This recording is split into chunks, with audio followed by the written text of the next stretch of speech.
right, y'all. Happy Friday the 13th.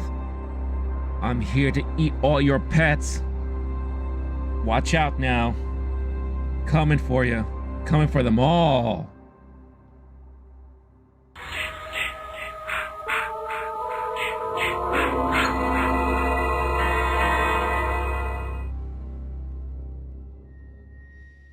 Are you ready to get spooky?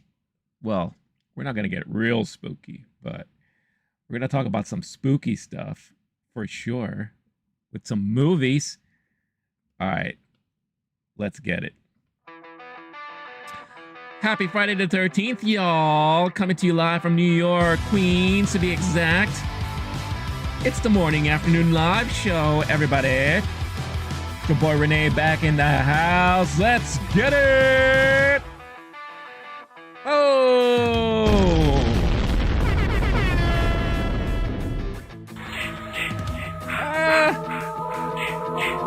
He's coming for me, everybody. What's up? Hello. It is Friday, the 13th. And we're about to get spooky up in here. Oh, can you feel it? Can you feel the spookiness? Oh no, I'm being hunted.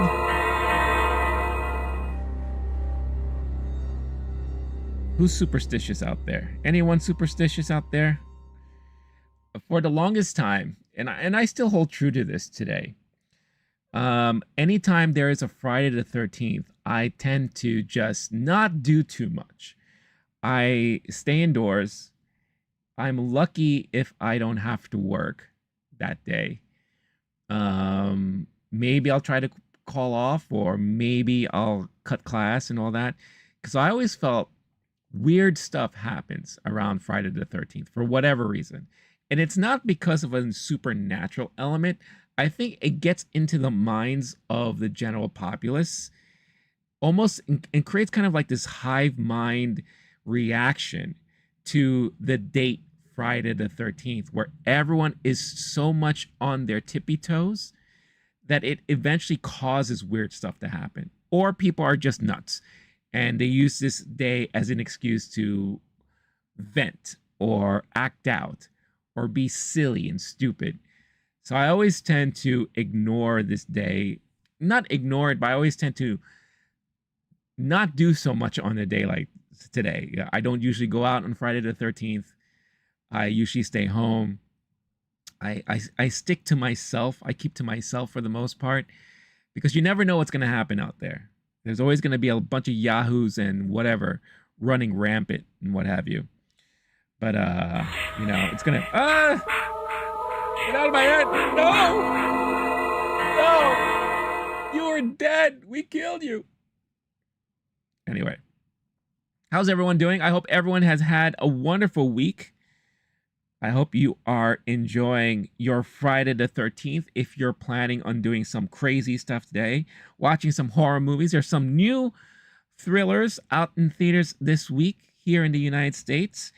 If you're interested, I will be talking about a couple of them today on today's show. I'll be reviewing the latest with James McAvoy, and that is Speak No Evil, which is an American remake of the Dutch movie that I had a chance to see back in 2022, thanks to Sundance, and I'll talk about that later, and how it compares between that movie and what we got here.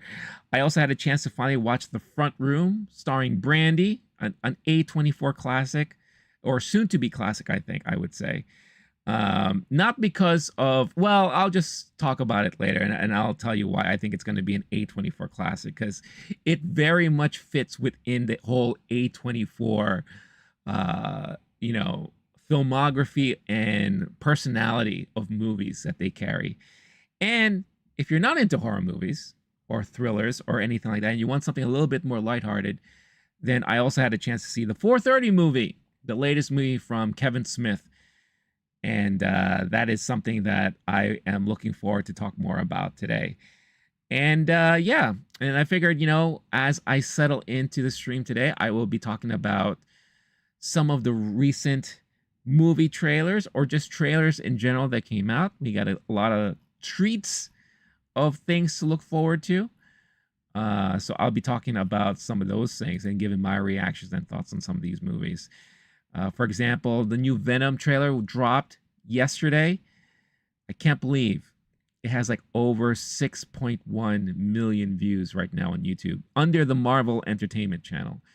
Not, I think it's a little less on the Sony Pictures channel, but man, a lot of people are really excited for this damn movie. I don't get it, but you know, that's the great thing about movies. People, you know, movies hit people in different ways, and Venom is definitely one of those series of movies that hit people very differently than it hit me. We got finally a nice taste of the new Salem's Lot. I believe it's a show that's coming out on Max. So I'm going to be checking out that trailer this afternoon or morning, depending on where you're watching from, or it could be possibly evening as well. The Apprentice, kind of a semi-bio flick about Donald J. Trump. That's something I'll be checking out with Sebastian Stan in the titular role there. A new trailer for Saturday Night. Something I'm looking forward to. I also haven't had a chance to check out the latest Agatha All Along trailer, Wolfman trailer. This new anime series coming out on Adult Swim called Uzumaki, based on a very famous manga series. And there's a new promo for the Penguin that I haven't had a chance. There's just a lot of trailers I haven't had a chance to watch. So I figured I'll spend most of the day today, before I get into my movie reviews and discussion, talking about and reacting to some of these trailers that dropped within the last week. So I hope you're going to have some fun times and discussions with me today as I settle in on this stream.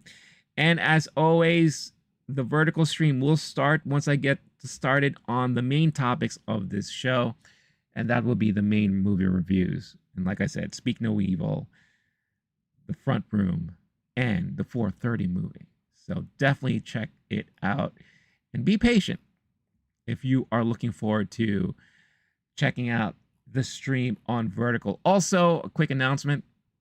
So next week is going to be an extremely busy week for me. I'm going to be attending Baltimore Comic-Con next weekend because I'm helping a friend out with his business venture. So I'm spending 3 days. It's funny too. I just moved my mom to Baltimore, so it's like kind of fitting. So I'm going to be in Baltimore Comic-Con next weekend. I'll try to take some footage and some video of my experience there. The last time I've been to Baltimore for a convention was way back in the day when I attended Otakon over there. I don't even remember what year that was. That was many, many moons ago, a couple of X's ago. So this is my first time attending a convention in Baltimore in so long. So I'll be there for next weekend. But most importantly, starting next week and for the following 2 weeks after that, I have been once again given the privilege to attend and cover New York Film Festival that is going to be launching at the end of the month.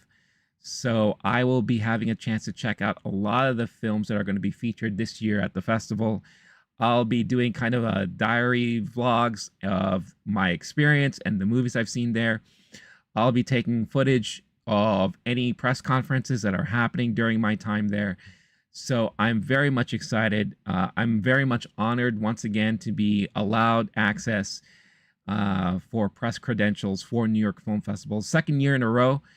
So again, that is all due to the fact that the channel has grown so much, that all of you guys watching have supported me, checked out the videos, watched the live streams, liked the videos, subscribed, all those things.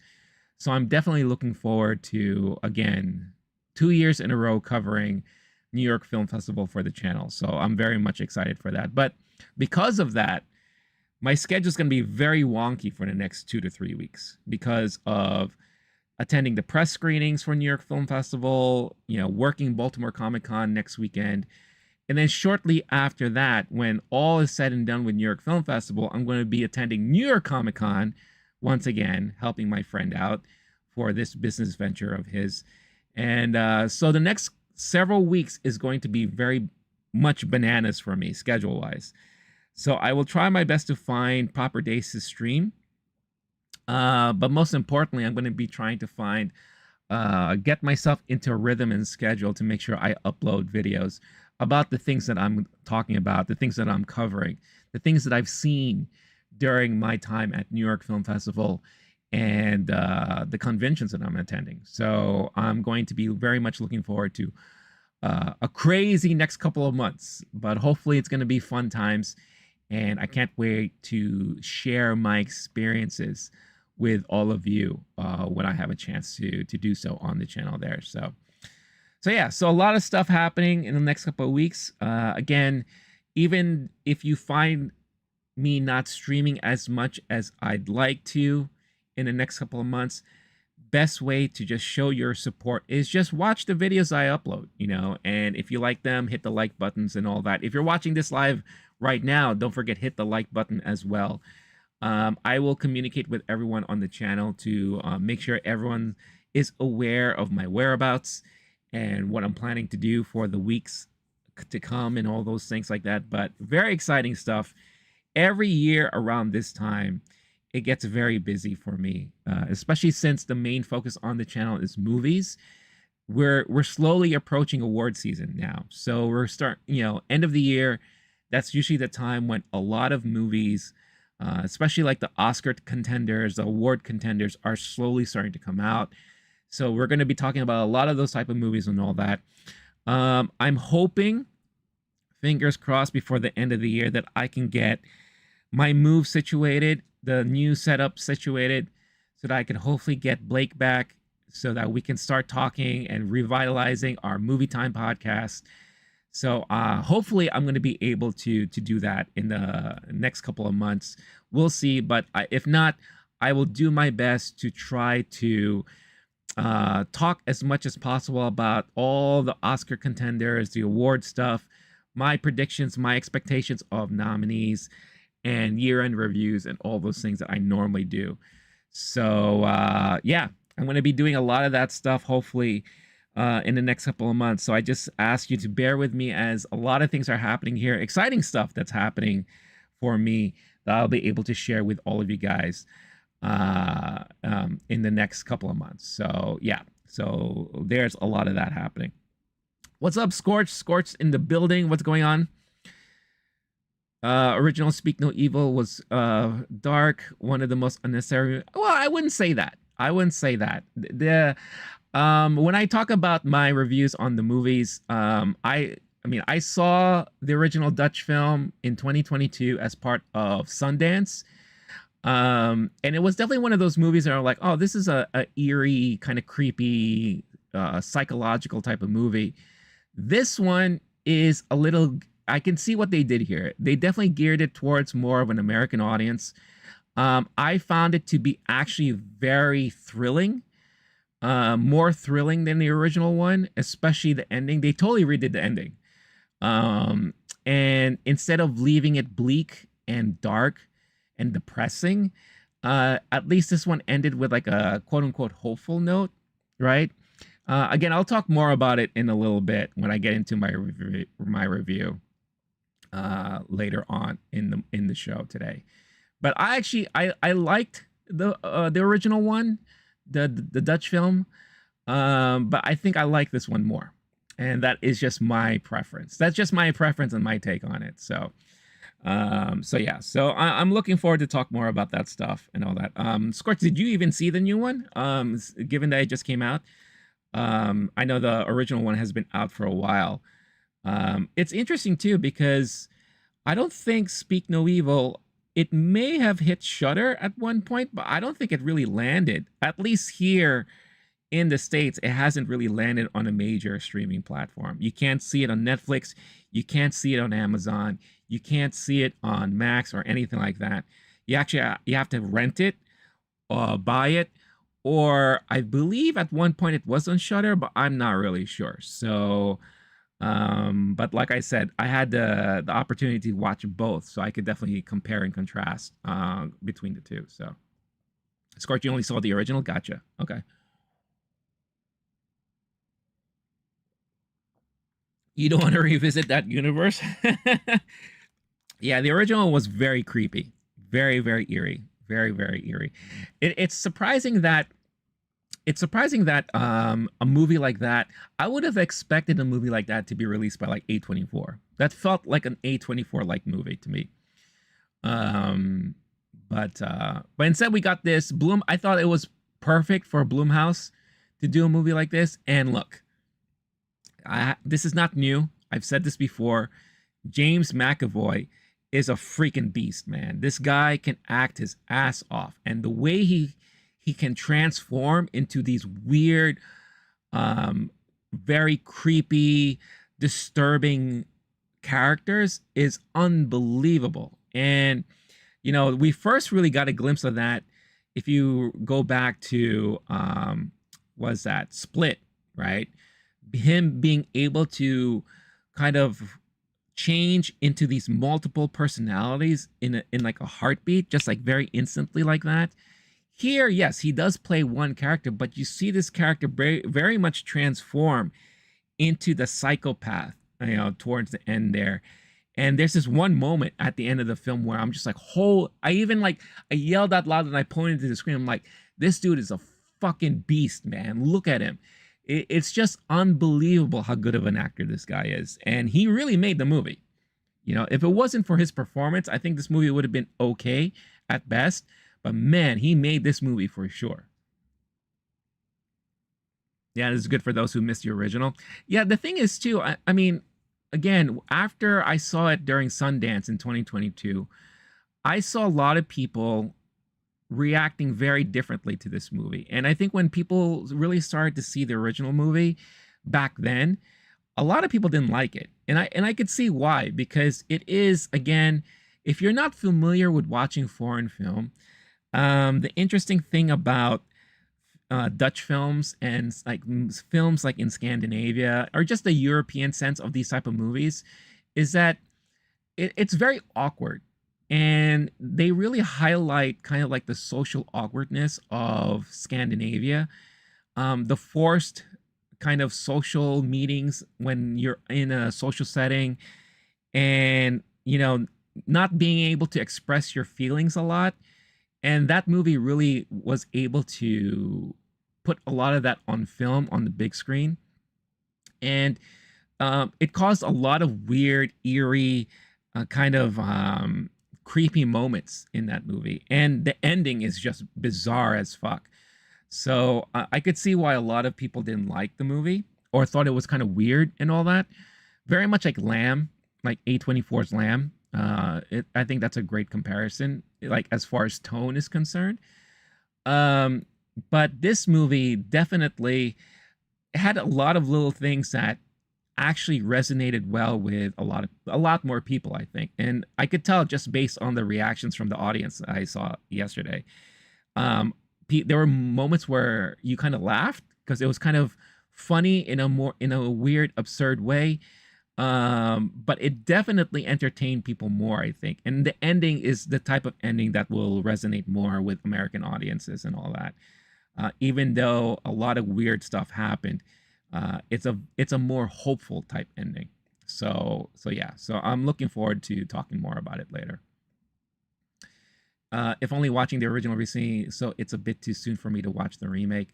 I will tell you this, like if you do, it's definitely, the first two acts are very similar, but it's the acting that makes it a little bit more, not as creepy, but definitely very thrilling. Like during the whole time, you're going to be asking yourself, well, it's hard to say because you've already watched the original movie, but if you've never watched the movie, you'd be like, okay, this guy and this family, they're a little bit eccentric. They're a little bit different, and coming at it with an American perspective. And they actually say this too in the movie, the couple that is, the victims here. They're European, they do things differently than we do and all that. So it definitely has that sense, right? So you don't really sense creepiness until you get towards the third act. And that's when all hell breaks loose, really. And that's when the real creepiness happens and the eeriness happens. And the more like, oh my God, these guys are psychotic and all that, so sounds like a more digestible version of the movie could use a less. Yeah. And I think that's the thing that really upset most people who watched the original was the ending. Like, I remember when I saw it, I was just like, whoa, I wasn't expecting to see that. Man, I don't know how I feel about that, but I give them kudos for at least not giving you the happily ever ending kind of end there. So I think it does stick with you for sure for a long time. But this movie will too, but in a different way, so I will say that. Yeah, I will definitely say that. And again, if not for anything, you have to see it because of James McAvoy's performance. That dude is amazing in this movie, like really, really, truly amazing. And once again, it just makes me reiterate how great of an actor he is, how great of a character actor he can be, because like I said, the transformation he goes through, even though it may be subtle to a lot of people, I caught it right away. It's like he just looks like a monster at the end of the movie. And it's just like evil incarnate in a way. It's just crazy. Just crazy.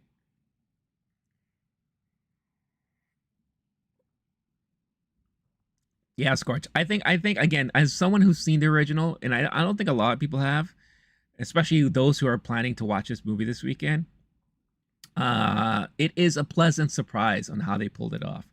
Because I too was wondering, like, I didn't read a lot about this new one. I didn't go into it, knowing so much about it, except for what I knew from the original. And I was shocked the way they kind of like took another turn towards the end there. So yeah. And like I said, I found it to be more thrilling, just more like, it became in a way a very like chamber-like movie where it almost reminds me of like a reverse home invasion. And it was very like, oh my God, what's gonna happen? You never knew how everything was gonna turn out. So yeah, so I really, really liked the way they did it for sure. Scorch, by the way, how you've been? I hope you had a good week.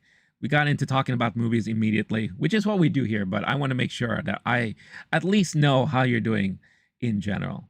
So yeah, again, a reminder to anyone watching live, please don't forget, hit that like button, y'all, as we celebrate a spooky day. Oh, wrong one. Oh no, Friday the 13th. Ooh, spooky. All right, enough of that. All right, Scorch, I'm glad you're doing good. Glad to hear it. Glad to hear it.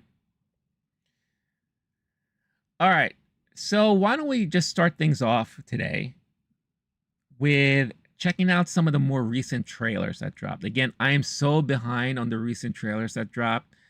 I've just been so busy with life in general. So I know there's a new Venom trailer that dropped. There's a trailer called Your Monster for something called Your Monster, which looks interesting. Salem's Lot, something I've been waiting for, how that's going to look like and how that's going to turn out. The Apprentice, Saturday night, just a lot of interesting trailers that dropped that I haven't had a chance to see yet. And what I do when I go to the movies too is I walk in late on purpose, so I miss the trailers, so I don't have to get so that I can have a chance to react to stuff fresh, which is not something I get to do recently. So, and then if I happen to be in the theater while the trailers are playing, I just look down on my phone and I just don't even pay attention to them. So I think the first one I should check out is the new Venom trailer, because again, there's something about this Venom movie that I find interesting. All right, relax and stop telling me to claim an offer. Anyway, because it still boggles my mind how this movie franchise is very popular. There's a lot of people who love these movies. I think it's trash, especially after the last movie. The first one was okay, and it was promising. Honestly, it was very promising. But the second one, I was just like, okay, what is this garbage? And then we have this next one. And based off of the trailers that we've gotten so far, I have not been excited for this movie. It looks like, again, another crazy mess. But hey, over 6.2 million views on YouTube for this damn trailer. People are excited. They're buzzing about this movie. They can't wait for this movie to come out. I'm more looking forward to Craven, honestly, than Venom: The Last Dance. But we'll see. So let's check out. This is supposed to be the last official trailer for the movie. So let's check out this movie, Venom: The Last Dance. Hold on. Let's go. Oops. I'm with you to the end. This is your captain speaking. If you look out to your left, you'll see a beautiful view of the Grand Canyon.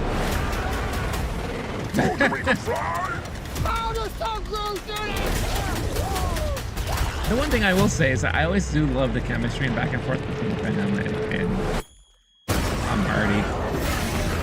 It's always very tongue-in-cheek. A lot of CG right there. And some copyrighted music. Alright. Yep. You're not going to like this. No, I can absolutely guarantee you I'm not gonna. My home has found us. Who sent that thing? My creator. Of course. My creator. The symbiotes didn't come here by accident.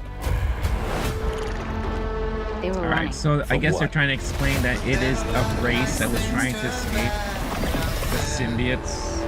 What's his name then? No. Oh, Null is the villain in this one? Well, that's interesting. Okay. As long as Venom lives, everything will end. What are we doing? We need a disguise. Hey, man. Whoa. Oh, that's gross. I'm not gonna lie, I'd probably end up doing that to someone too if they pissed on me. I'm sorry. We've come a long way, you and me. But we... My god, why are they treating it like as if this is the last Venom movie? Survive if you stay together. Could this be the last Venom movie? But I need him. You don't need him, you're just addicted to the power. That's what happens in the comic. You're bad people. Oh my gosh, did he just bite those guys' heads off?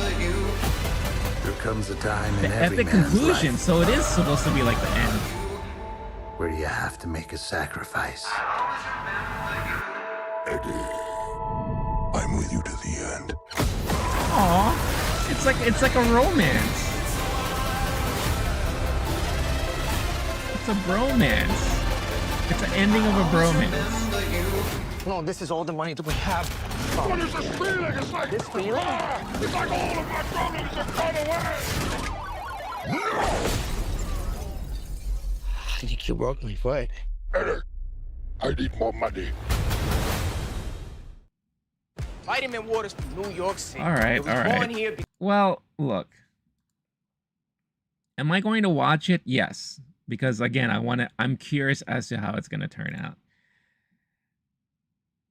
The fact that they're bringing in Null as the main villain, I find that extremely interesting. Null is supposed to be like a big deal in the comic books. Again, this is after my time of reading comic books, so I'm not so familiar with like the lore of Venom, especially after the whole symbiote saga with Peter Parker and Spider-Man. After the whole Black Suit saga, I'm very much not familiar with how they carried on the Venom storyline. So, but from what I heard, and from what I remember from reading snippets, Null is supposed to be like a major big deal. So I wonder is this going to be another one of the situations where it's going to be like a villain that is one and done? I read something this morning that was kind of like, disturbing and hilarious at the same time, that the creators of Null in the comic books were not aware that they were using their creation as the main villain for this new movie. And I guess they were not compensated for that, or they were not giving any kind of like, I guess, kickback or anything. So I would expect there to be some interesting headlines to come forward when this movie comes out because of that. And it's not something different. We've seen stuff like this happen before, where creators of these comic book characters say, "Hey, I never got credit for this," or "I was never compensated for that," and all this stuff. So I'm pretty sure we're gonna see more and more of that. But yeah, the movie looks more of the same stuff. It is very interesting that they're framing it as the final act of a three-parter, the ending of the bromance between Eddie and Venom. Is Venom going to die, or is Venom going to go on and maybe find another host? Who knows? Again, I just don't understand where they're going forward with this, because are we going to get a Venom versus Spider-Man thing? Are we going to get a proper black suit symbiote storyline within the Spider-Man realm of actual Peter Parker Spider-Man? Is there going to be an alternate version? There's so many rumors about Andrew Garfield coming back to play Spider-Man in the Sony Spider-Verse universe, and Tom Holland will remain as the Marvel MC. I don't know what's going on here. That's one of the things why I'm not so invested in these movies, because I just don't know where they're going with all these things. And plus, you know, it didn't help that I thought the second Venom movie wasn't that great. So I'll see it, but my expectations are like way down here at this point for this movie. And I'm curious to see how it's all going to play out and how it's going to end. But I'm curious to those of you who are excited for this movie, you know, what are you expecting? What are you hoping to see? You know, and yeah, how excited are you for this movie to come out? You know, I'm very curious to know about those things. All right, next trailer up here is going to be for this new, I guess, for this period of time that we're in right now, a very controversial movie to come out, and that is The Apprentice. It is a movie starring Sebastian Stan, and it is about Donald Trump. You know, this quick synopsis here: story about the origins of a system featuring larger-than-life characters and set in the world of power and ambition. The film delves into a profound exploration of the ascent of an American dynasty. It meticulously charts the genesis of a zero-sum culture, one that accentuates the dichotomy between winners and losers, the dynamics between the mighty and the vulnerable, and the intricate psychology of persona. Also, Jeremy Strong and Maria Bakalova is in this movie. So yeah. So when this has been hitting kind of the festival circuits recently, and you know, a lot of people are praising Sebastian Stan for his performance in this. And like I said, it had a hard time, I think, finding distribution because of how quote unquote controversial this movie is, especially with the political landscape. And it is an election year, so it's kind of unique timing for something like this to happen. But here, yeah, let's check out this trailer for The Apprentice. I'm very curious as to how this is going to look.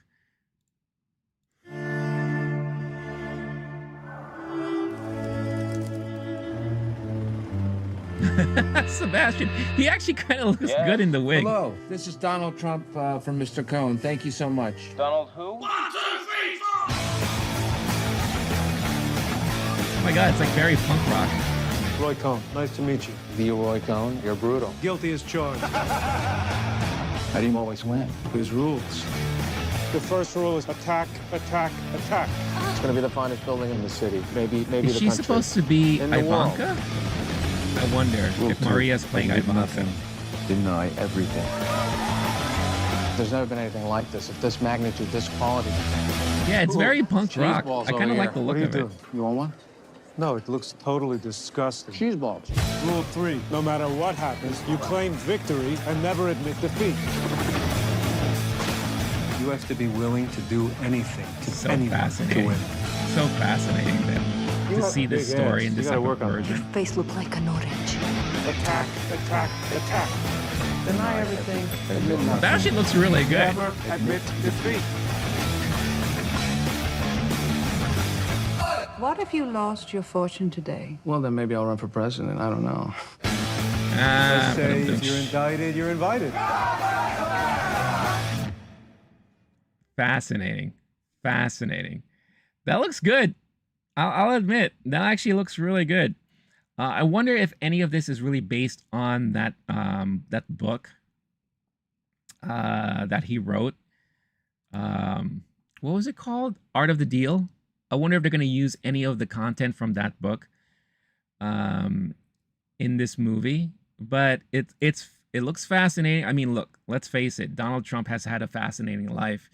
Definitely one of those interesting, I guess, pillars of American economics type of life that is very interesting to kind of see and actually learn about if it's not something that you're familiar with. Here growing up in New York, obviously Donald Trump has always been in the news and always been in kind of like the culture of New York City. Ever since he started becoming like a real estate mogul and owning a lot of these buildings and properties and expanding his empire that way. And, the Trump building has always been an iconic landmark on Fifth Avenue in the city. I have had chances to visit that place multiple times. I knew people that actually work there, whether there's like a cleaning person or a hairstylist. So it is very, very intriguing to learn about this guy, this iconic guy who came up from, I guess, kind of quote unquote humble beginnings, right? In a way.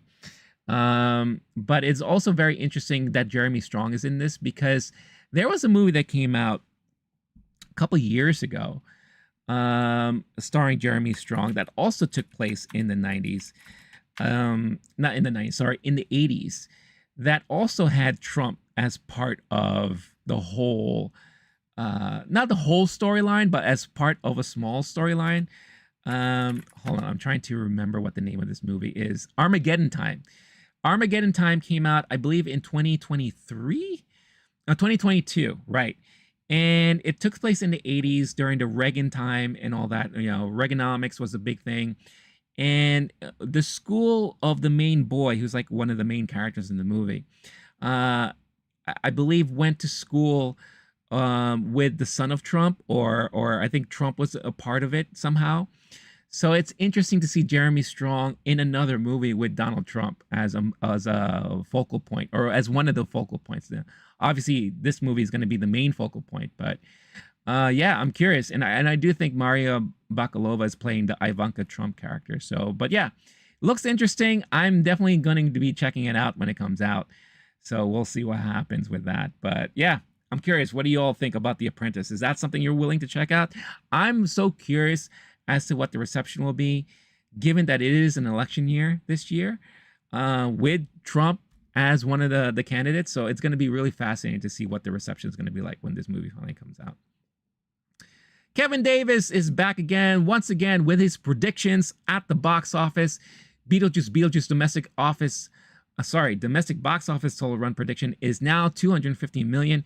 He has slightly adjusted it from previous mentions in the previous streams. I believe domestically that I could see that happening. Where is it now? Let us see where the numbers for this are now. Beetlejuice. As of, I can't say today, but as of yesterday, the domestic box office total is at 136.4. I do think it's going to be number one again this weekend because you don't have any major contenders for the weekend. Speak No Evil is probably going to be in second place, in my opinion, with Deadpool Wolverine coming in third, probably. But yeah, I think 250 is possible. It might have a hard time because I feel like the numbers are going to start dipping because maybe the anticipation died off a little bit once more word of mouth came out about the reception of the movie or how well the movie was. So we might start seeing it dip a little bit. And I kind of said it before with your prediction when it came to the Joker. I'm starting to see now Joker numbers, the predictions are now starting to fall because of the mixed reviews and receptions out of the recent film festivals where the Joker has been screening at. So I think some of those numbers are going to definitely change moving forward. Sebastian Stan may get an Oscar consideration, maybe. Like I said, I heard a lot of good things about his performance in The Apprentice. So if he does get an Oscar nom, I think that would be fantastic. He's definitely one of those great actors today that doesn't get a lot of recognition, but has done a lot of great stuff recently. So we'll see what happens when that movie comes out. Transformers 1 domestic box office debut prediction 40 to 60. For a cartoon that is not a major Disney release, 40 to 60 sounds probable. I'm hearing a lot of great stuff about this movie. It was definitely not one of my anticipated movies this year. It looked too kiddie based on the trailers that I saw, but I'm hearing a lot of decent reviews coming out of it since it's been screened for a lot of press recently. So maybe 40 to 60 sounds about right. It is Transformers, does have a strong fan base, and is going to be good. I hear it's darker than what we were expecting, so we'll see. But 40 to 60 definitely does sound probable. Universal Pictures Wild Robot domestic box office debut prediction 15 to 25. I think it's definitely going to be around the 20 million range. But I'm also hearing great stuff about this movie too. So we're definitely going to get some nice family movies to enjoy in the theaters coming up. And anytime there's a new family film coming out, it's definitely going to do decent, if not great. So with this being a non-major IP, it looks gorgeous, by the way. It really does. 15 to 25 is a decent range, I think, and very probable. I'm thinking maybe like around 2022, personally. But it's always fun to play the numbers games with you, Kevin. Always appreciate it. Let's check out the next trailer here for today, and that is for the upcoming Salem's Lot. I believe this is a series, right? That's coming out on Max. I believe it was Jester, who I don't think is here watching live at the moment, but they were very much anticipating anything from this to be displayed or talked about or revealed. And now we're finally getting a trailer for this upcoming Max program. And I don't know anything about it. I, of course, remember the original movie from back in the day. It wasn't one of those movies that really stood out to me, honestly. But I know there's a huge fan base for it. There's a huge fan base for anything Stephen King. So let's check out the recent trailer for Salem's Lot. Lastly, Kevin Davis said, Agatha all along going to be a success for Marvel Studios? Maybe. I can't say that honestly just yet. We don't know what we're getting ourselves into. But if it sticks to the same intrigue that WandaVision had, then maybe. Also, I mean, we're still dealing in a landscape where people are a little bit tired with the Marvel stuff. Yes, Deadpool and Wolverine did really well, but that's Deadpool. There's a huge fan base for Deadpool, and Hugh Jackman as Wolverine was a major draw. Will people be like all excited for something new Marvel-wise ever since because of that movie came out? We don't know. We'll see. Interesting things that they're doing with this, though, is that it's releasing on Wednesday, but earlier in the evening. So they're really trying to capture like that prime time slot kind of excitement for it actually debuting at 9 p.m. Eastern Time, 6 p.m. Pacific on Disney+. So they're really trying their best to really capture the prime time goodness. And hopefully that will allow people to not only watch it earlier in the evening, but be able to talk about it better, because a lot of people in the West Coast, you stay up until midnight to watch it. East Coast folks like myself aren't staying up till like 3 in the morning to watch this thing, and we'll have to watch it the next day. So I think they're hoping that that will help generate buzz on it and all that. So Kevin Davis is on the roll here. DC Studios putting their upcoming series of Penguin Creature Commandos, Green Lantern on HBO instead of Max will give HBO a little boost in viewership. Look, there's still a lot of people, especially in the Midwest, who subscribe to cable. And I think HBO still has a dominance as far as cable channels are concerned. So I do agree that I think that is a smart move to do. But again, anyone who has HBO who doesn't subscribe to Max will be able to watch these things. Those of us who do have Max will be able to see it anyway. So it works for both sides, right? So I think that's definitely a smart move on their part. So speaking of HBO and Max, let's check out the trailer for Salem's Lot. I'm excited to see this. Let's see. I've always written stories about things that are so terrible. You'll run away So your brain won't remember. Oh, whoa, whoa, whoa. What was that? Why did you come back? That was spooky. I'm here for research. What exactly, though, are you researching? Vampires. Oh, it's New Line Cinema? So it is a movie, not a series. Ordinary in the lot recently. Or is it the New Line series? I don't know. Yeah, it's an original film. Interesting. Okay. I didn't know that was your approach, but that looks interesting. There are some folks who had some kind of unusual experiences. Is that the kid from The Boys?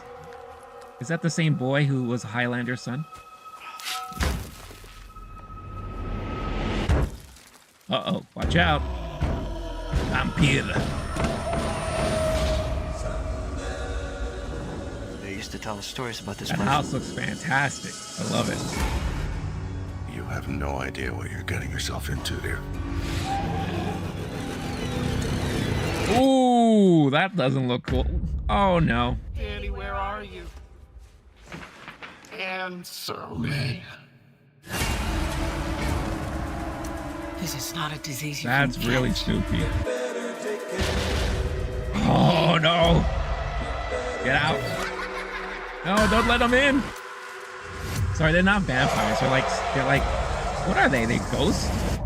If we don't fight back, they'll come for us eventually.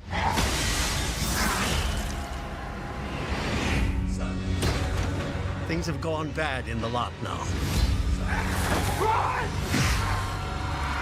Or I'm confused. I think they are vampires.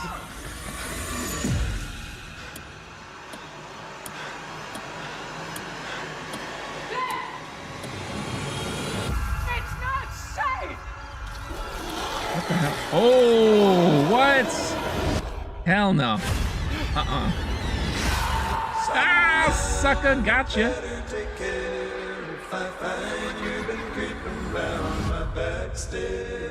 That's interesting. All right.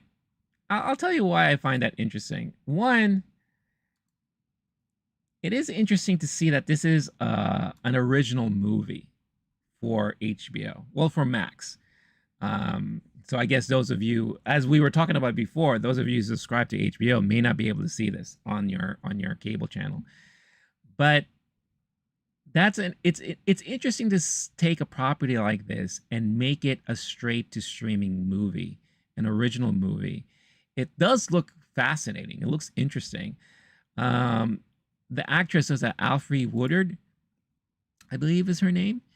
At least brings some sort of veteran acting chops to a property like this. From the creator of the Conjuring universe and producer of It. Okay. So, yeah, it looks fascinating. I mean, it looks creepy. There's a lot of special effects in it, though. And I don't know if the CG will translate well on TV and if that's something we could ignore. But I'm curious about it. I'm definitely it piqued my interest for sure. Like I said, I know nothing about this going into it. But I do know this is an eagerly anticipated movie for a lot of people, especially fans of the original. We haven't seen a remake of this in a very long time, if at all, really. So yeah, so that looks fascinating. I'll be down to check it out. Piqued my interest. What about you? Is this something you're interested in checking out? It looks creepy. I'm down for it. All right, next trailer we're going to check out is for a movie called Your Monster. I know nothing about this, but it is Friday the 13th. So let's check out a lot of anything that says monster in it. Looks fascinating. So let's check out. It stars Melissa Barrera in it. Let's see. Let's read the synopsis here. It's directed by Caroline Lindy. And let's check out. Hold on. I'm waiting for this to load up. Give me a second here. All right. So Your Monster tells the story of the soft-spoken actor Laura Franco, who is dumped by her longtime boyfriend while recovering from surgery and retreats to her childhood home to recover. With her future looking bleak, insult is added to injury when Laura discovers her ex is staging a musical that she helped him develop. But out of these gut-wrenching life changes emerges a monster with whom she finds a connection, encouraging Laura to follow her dreams, open her heart, and fall in love with her inner rage. Let's go. All right, let's check out what this movie is all about. This is a movie called Your Monster, coming soon to a theater near you. All right.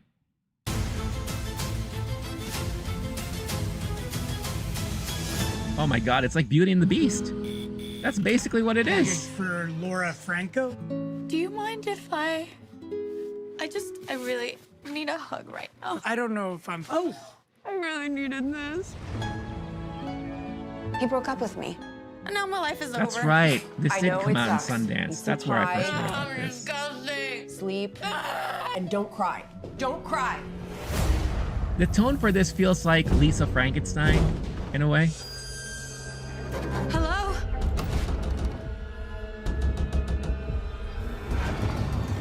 Behind you! Oh! What's up?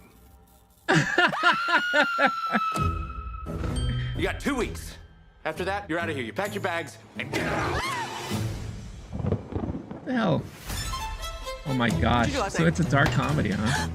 I read. I went Yeah, like I said, the tone is very like but Lisa something really Frankenstein. weird is It's like happening Beauty at and the home. Beast meets Phantom the talk about Opera. I can't. I gotta go to karate. I love you so much. You two know each other? No. Yes. Oh. I'm kidding. We're together for 5 years and I just messed it all up. The prick broke up with you when you were in the hospital. I can't do it. I need time for me. I could threaten So to eat him. bizarre. I mean, I could eat him. It would literally take me like 2 seconds. There's this Halloween party, and maybe you'd like to come with me. Are you asking me out on a date? No. Well, I'm not gonna leave the house. Fine. Fine. Fine. Fine. It is Saw definitely you with quirky. her, but for some reason, I still I don't know, I love kinda you, dig it. And I don't want you anymore. He doesn't love you the way you deserve to be loved. What do you know about how I deserve to be loved? Look at me. I'm looking at you. Look. From this angle, I can see your back and your face simultaneously. That's how much I'm looking at you. I'm a mess. No, you're not. I'm a disaster. Oh. All right, it's cute. It's definitely like a young adult type of dark humor, dark comedy, romance comedy, rom-com, a dark rom-com, I guess you could call it. But it looks charming. It looks cute. Now, the name, the actress, Melissa Barrera, she sounds familiar. I feel like I know her. Hold on. From something. What was it that she was in that I remember her in? Let's see. She's done a lot of TV. But I don't think I know her from TV. I think I knew her from a movie I may have seen her in. So she was in Scream. She was also in Abigail. In the Heights she was in. That may be the one that I remember her from. But yeah. Yeah, she's done the Scream movies. So I think a lot of people will recognize her from those movies. Well, I've never seen the recent Scream movies because I can't really speak much about those. But yeah, it looks cute. It looks cute. You know, like I said, the tone is very much like Lisa Frankenstein. The quirky kind of dark humored rom-com. So yeah, if you're into that, then I guess that's a movie that'll be interesting to you guys. But let me know what you all think about it. It does definitely look interesting there. All right, next movie trailer for today is a movie called Die Alone with Carrie-Anne Moss. I don't know anything about this movie at all. So let us... Lost in a world reclaimed by nature and overrun by mysterious creatures, a young man with amnesia teams up with an eccentric survivalist to find his missing girlfriend. Interesting. All right, so we have another post-apocalyptic type of movie here. Carrie-Anne Moss, Douglas Smith, and Frank Grillo. Frank Grillo is the new, I would say, direct-to-DVD actor. He stars in a lot of these kind of like direct-to-video-on-demand type of movies. So every time I see his name pop up, I'm just like, oh, this must be another direct-to-VOD. So let's check out this trailer for Die Alone.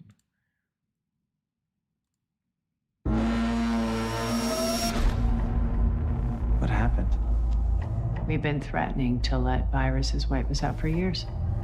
One finally called our bluff. Carrie-Anne Moss looks like Jamie Lee Curtis After the deadliest day in yet, Halloween. social media is dubbing the infected the reclaimed. Ooh, Some say it's the that's planet's different. attempt to reclaim balance by killing us all off. So it's The Last of Us. This is pretty much like The Last of Us. Yeah, well, I'm not an idiot. How's your head? I've got amnesia. I was in a car accident. I was with Emma. We were driving to the lake. This guy looks like a grown-up Keep hobbit. your amnesia to yourself. Like a People hobbit today are that looking for grew to weaknesses full in form. others. How do you two know each other? I lost someone, too. She's helping me find her. Oh my god, that's straight out of whatchamacallit. Maybe it's Eternal Sunshine of the Spotless Mind. Just right now, my life is something I'd rather forget. Just wondering if it's safe out here alone. I'm not alone. Got Myrtle. That's a dangerous thing, you know. Thinking the worst about He people. kept one of them as a especially in pet. times like these. There's Grillo. That looks bad. This definitely has direct-to-VOD feels to it. Die alone. Anything else in here? Just poison. All right. Look, it's a movie. It looks like a movie. This is definitely one of those movies that if it happens to be on streaming, like, and I had nothing else to do one night, or I was at a friend's house, or there was a gathering, and we wanted to watch something, but not really heavily focus on it. That could be a movie that we could be playing in the background and all that. It just feels like a ripoff for The Last of Us. It feels like it has rips off a lot of moments and scenes from other movies. Like that one scene looked directly straight out of Eternal Sunshine of the Spotless Mind. So yeah, it is what it is. Carrie-Anne Moss getting her paycheck in there, and Frank Grillo again solidifying himself as the current VOD actor extraordinaire. So good for him. Is that a movie I'll be checking out? Maybe. I don't know. We'll see. If it happens to come across my radar or my purview when it's out, then maybe I'll check it out. All right, next one I definitely want to check out is for Saturday night. This is an interesting movie that I've been looking forward to. It basically retells the beginning moments of the first showing of Saturday Night Live back in the 70s. I am a huge fan of Saturday Night Live, especially the older generations. You know, I used to watch reruns of the original Saturday Night Live during Nick at Night when they used to play those way back in the day. I grew up loving the Saturday Night Live of the 90s with Mike Myers, Dana Carvey, Norm Macdonald. The list goes on and on and on and on. Phil Hartman. So I've always had a love for SNL, and I felt like this is like a perfect, in a very Jobs-like way, to talk about the beginning moments of them preparing for this show and how it's going to happen and how it's all going to transpire. Also kind of reminds me of like A Mighty Wind, if you're a fan of like those mockumentary type movies by Christopher Guest.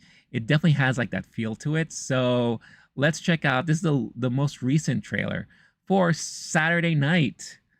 Let's go. Okay, let's see if we can get through one of these skits. Sketches. Davey, please. Okay, you ready, Camel White? Oh, is that supposed to be Lorne Michaels?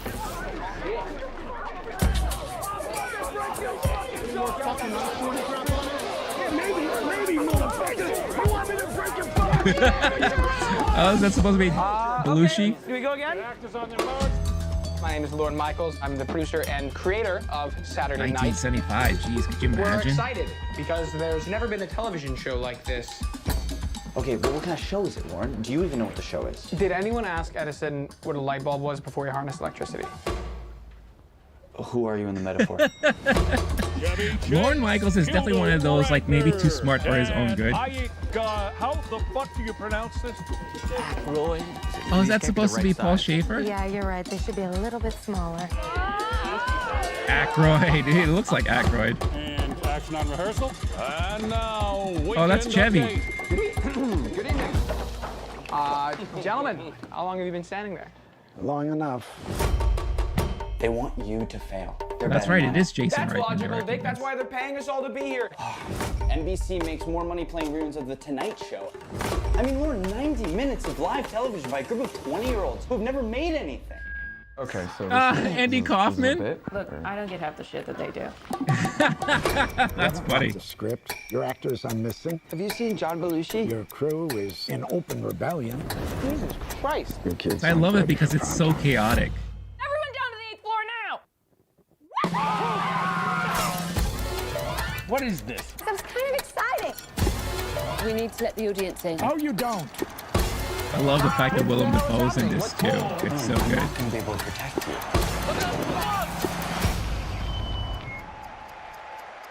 We just have to make it to air. Live from New York. It's Saturday night. The writers tied a belt around Hey, Big Jim Bird's Henson. neck and hung him from my dressing room door. Hey, I heard about Big Bird. So sorry. Autoerotic asphyxiation. Who knew? That's awesome. That looks like that's going to be a lot of fun. And honestly, I believe they had its first screenings at, was it Telluride? It was either, TIFF at Toronto International Film Festival. And a lot of people who had a chance to watch it there are buzzing about this movie. They're saying it's funny, it's exciting, it is very chaotic. So I'm very much looking forward to it. It's coming out in October. So good stuff. I believe this may be, again, now that we're in the end of the year here and we're starting the whole award season race with all of these movie releases coming out, I won't be surprised if this gets buzz for some awards consideration, maybe for writing, maybe not so much for directing, but it's definitely going to be interesting. And I think it definitely has a play within the year-end race for all of these movies coming out. So I'm excited for it. I can't wait to check it out.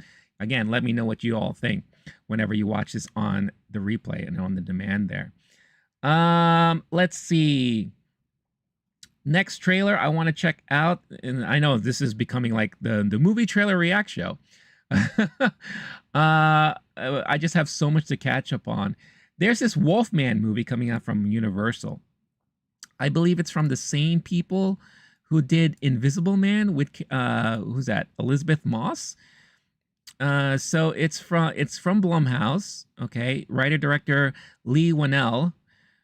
Yeah, again, same person who did Invisible Man. So that's one of the things that excites me about it, because I think Invisible Man is a very underrated psychological horror thriller type movie. I think Elizabeth Moss's performance in that is outstanding. I think she was way overlooked for an actress nominee for that year. But this stars Christopher Abbott. And let's see who else is in here. You have Julia Garner in this movie as well. I don't know much about it going into it, but I'm very much looking forward to this. Let's see. Sam Yeager's also in this. Ben Pendergast. Let's check out this first trailer for Wolfman, coming out from Blumhouse. Same people who did Invisible Man, which, again, I highly recommend. If you haven't seen that movie yet, do check it out. You won't be sorry. All right. Ants. The ant. We're all ants. It's a praying mantis. What's that? Uh-oh. Gotcha.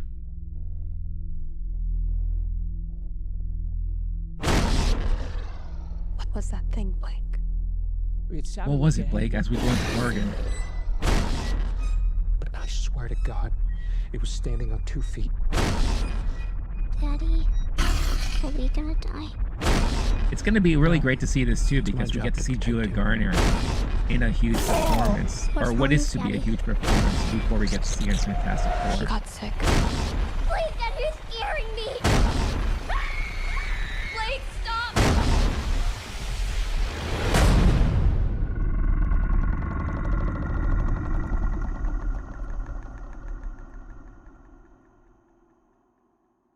That's it. Oh, it's coming out on my birthday. Look at that. I get to celebrate my birthday. Question. Answer.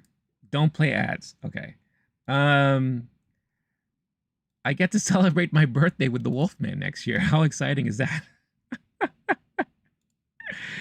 But yeah, that looks great. I mean, well, let me rephrase. It looks intriguing. It does. We didn't get to see a lot, right? It does look creepy. It looks disturbing at times. I'm just looking forward to, hopefully they can pull off like a really creepy, disturbing movie. Because the last time we got any kind of Wolfman movie from Universal, I believe it was Wolf, starring Jack Nicholson, at least from what I can remember. And that movie was terrible. I think Benicio del Toro was in that movie too. It came out such a long time ago, and that movie was crap. And then they were planning to do another series, another movie, when they were working on their Dark Universe kind of, you know, universe, just like Marvel. And obviously they never got far enough to develop anything like that. So they did Invisible Man, which I thought was great. Now they're doing Wolfman, same director and all that. So if he can bring the same charm that he brought with Invisible Man, with some of the creativity too, there was so much creative shots in the movie Invisible Man, and like really, really great creativity behind the filmmaking there. If he can bring that to this, then sign me up. I'm excited to check it out.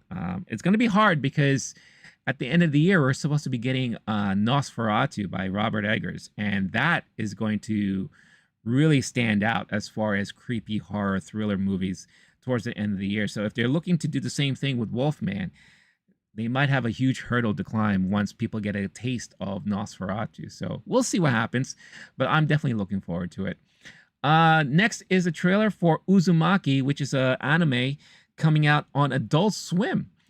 And this is based on a very highly popular Junji Ito manga that's been running for a while there. So I'm not very familiar with the manga, but I am very familiar with Junji Ito. And he is like well known for horror manga. And there's a huge fan base for his stuff. And this is the first time I believe that his work is being translated to anime form.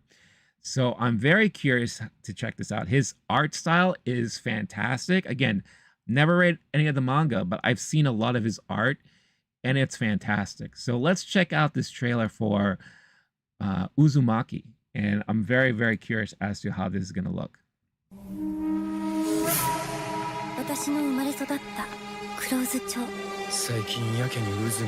Wow, it looks like it's leaping directly from the manga. The art is fantastic.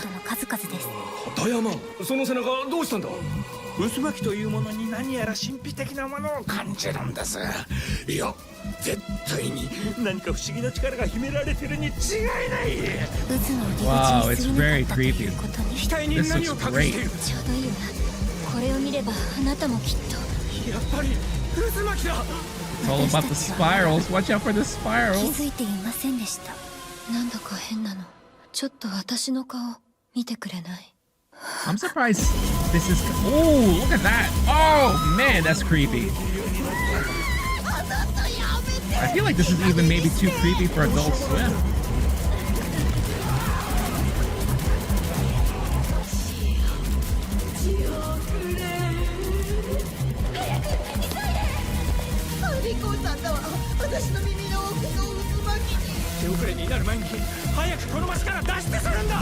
I don't even know what to say. I just love looking at the art. Oh, man. Based on Junji Ito's spine-tingling manga comes the all-new limited series, Uzumaki. Japanese language premieres Saturday, September 28th at 12:30. Oh, that's going to be at the end of the month. Next day on Max.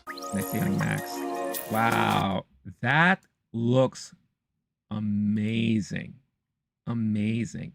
Now, like I've said this before, I don't go crazy for anime today. There's just too much of them. None of it looks appealing to me. This is something that is kind of up my alley. It looks freaky. It looks different, disturbing. I love the art style. It looks like it's jumping directly off of the manga, off of Junji Ito's art. wow, they did a really good job at translating all of that. That looks fun. That honestly looks like a lot of fun. I'm definitely going to be checking this out. That looks great. I'm curious what all of you think out there, but wow.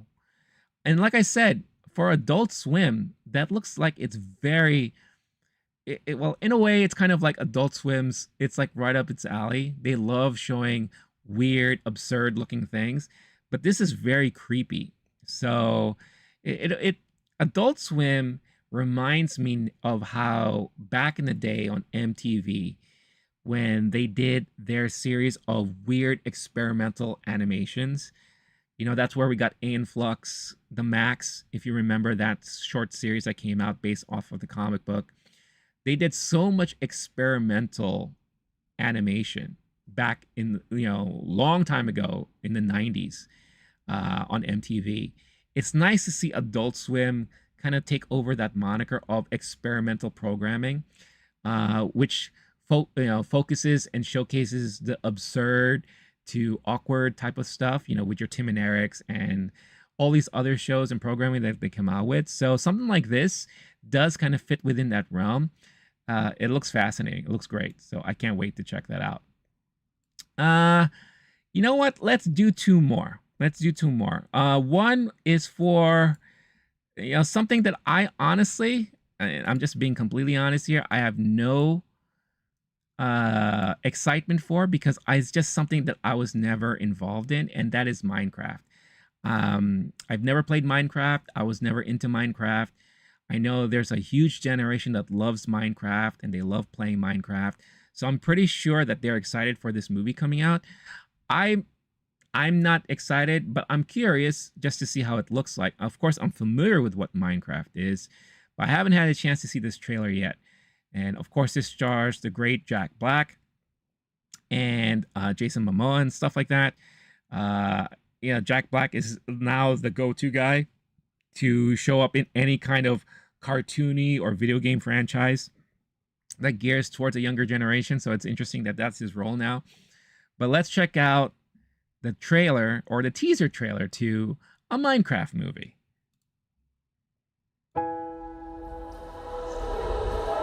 Always starts off with a square.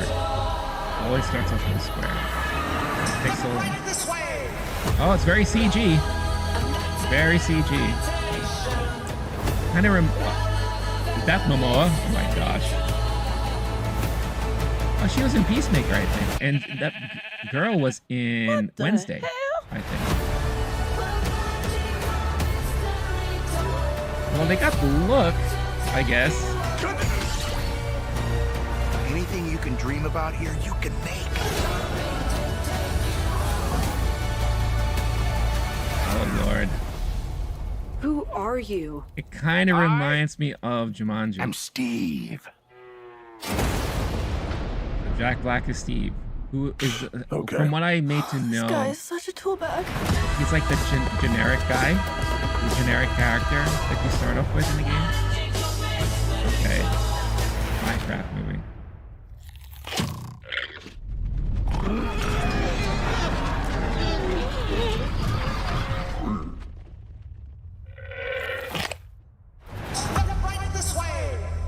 Yeah, again, not my generation, not something that I grew up playing, so a lot of that won't hit me the same as it may hit a lot of you who grew up with this stuff. So I'm sure there's a lot of you who are very excited for this. Me, give it, take it or leave it. Whatever the case is, I may be interested in it. I'm definitely going to maybe check it out.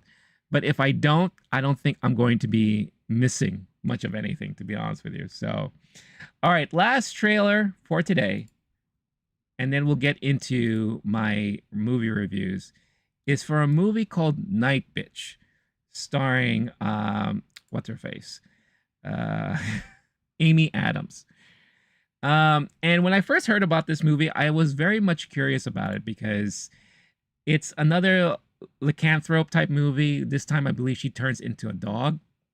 I just love the play on the title, Nightbitch, meaning she's going to turn to a dog at night, a female dog at night. So I love the whole play on the whole word and all that.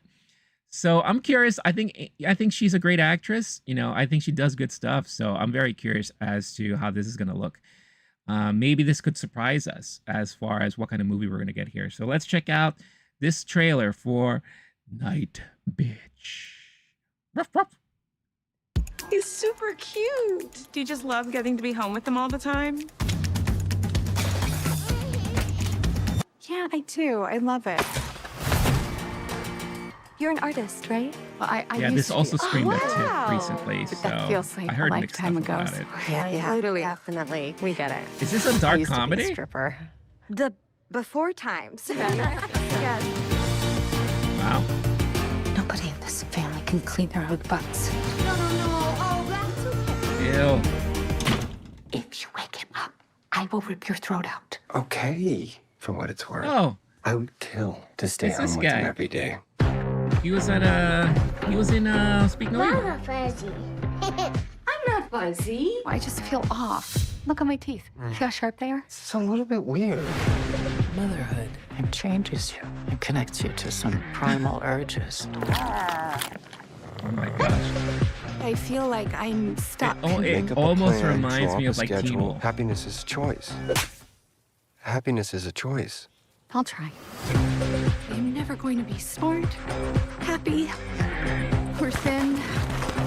Ever. Oh my god, this is ridiculous. Oh, and I'm pretty sure I'm turning into a dog. You're so funny. Is this like a darker version of like the Shaggy detective? If you remember from back in the day. We fucking create life. We are so powerful. What the fuck? I could crush a walnut with my vagina. Wow. I am There you a have it. woman. I am an animal. I am Nightbitch. I am the Nightbitch. You're so dirty. Oh. Where did you go? I am her run. Oh my gosh. It's another one of those like very quirky. All right, stop it. Stop it. It looks like another one of those quirky kind of, you know, different take kind of movies. It looks definitely interesting. It's a little different than I thought it would be. I wasn't expecting it to be more of like a dark comedy, but it could be fun. It reminds me a lot of Teen Wolf. Yeah, yeah. Like I said, I've heard some stuff coming out of TIFF that it's not what you think it is kind of movie. I saw some people saying it was not as good as they were hoping it to be. I also heard stuff like missed opportunity with this movie, with maybe exploring other things or other realms. But it looks like, if anything, it's going to definitely be an interesting ride type of movie. So yeah, Scoot McNairy, who is also in, hold on. Who's also in Speak No Evil. I find it interesting that he's attached to this movie and Nightbitch. So interesting. I will say that's what I'll leave it at that. It looks very much interesting, and yeah, that could be something worth checking out whenever I have a chance to. It comes out in December, so I don't think it's going to be one of those movies that will potentially compete with any kind of awards, but who knows? Maybe people will love her performance so much that she may be considered for an acting nom. We'll see. We'll see what happens, but definitely one of those quirky movies. Wasn't expecting it to be that way. All right, everybody. I think we've gotten to the point now where we can finally talk about the three main topics for today, and that is my review of these movies: Speak No Evil, The Front Room, and the 4:30 movie. So before I get into that, let me just quickly check my phone to make sure the world around us is not exploding, because I always like to make sure that I'm not missing anything. Give me 1 second here. I will play some phone checking music. Or actually, let's play within the realm of what today is.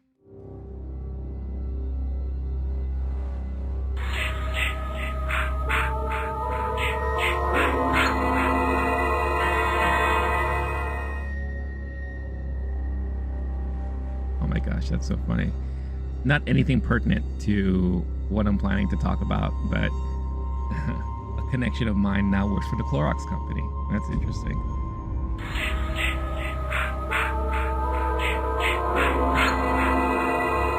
Alright, I'm going to set myself to go live now on vertical formats. Oh, shoot. You know what? Hold on.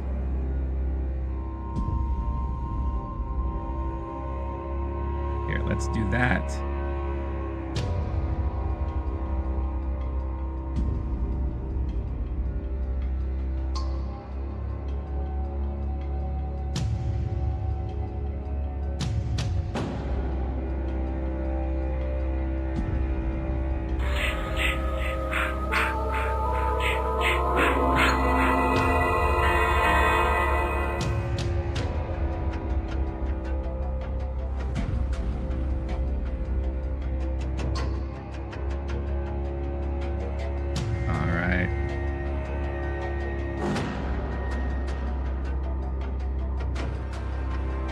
Now officially live on vertical. So if you happen to be watching there live on vertical, make sure you hit that like button. If you've been watching here on the regular formatted stream, make sure you hit that like button as well. What's going on, Hall of Iru? How you doing? I hope you're doing well. Hope you're having a great day. Hope you're having a great Friday the 13th. It's meant to be loud. I'm trying to creep you all out. All right, I'm done with it. All right. All right. So we're gonna get into our main topics today. If you are just tuning in, I went through the last hour of reacting to all the recent movie trailers and other trailers that have come out. So had a fun time with some interesting things there, but now we're getting on to some of the main topics here. And I'll be talking about the latest movies for this week. The first one being Speak No Evil, starring James McAvoy and Mackenzie Davis. Scoot McNairy, who we just saw in the trailer for Nightbitch, which I found to be very interesting there. So that's why it is really interesting to see. It's really interesting to see whatchamacallit, Scoot McNairy show up in two very interesting film properties, I guess, so to speak. But now we're going to be talking about him in Speak No Evil there. What's going on, Caleb Richardson? I accidentally logged into my Rings of Power burner account. You have a Rings of Power burner account? Caleb, what are you doing? What are you up to, my friend? Are you trolling Rings of Power fan videos, or, you know, like, what are you doing?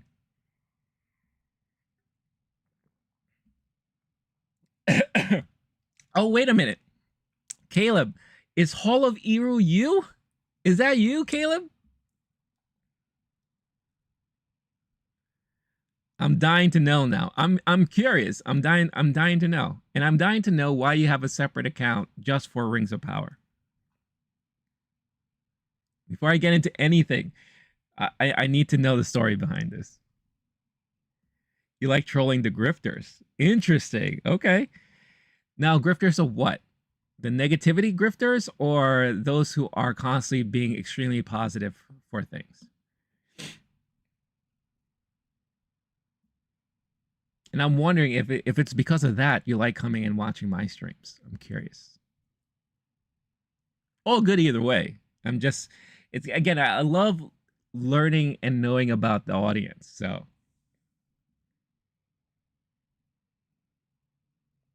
let me know. I'm very, very curious.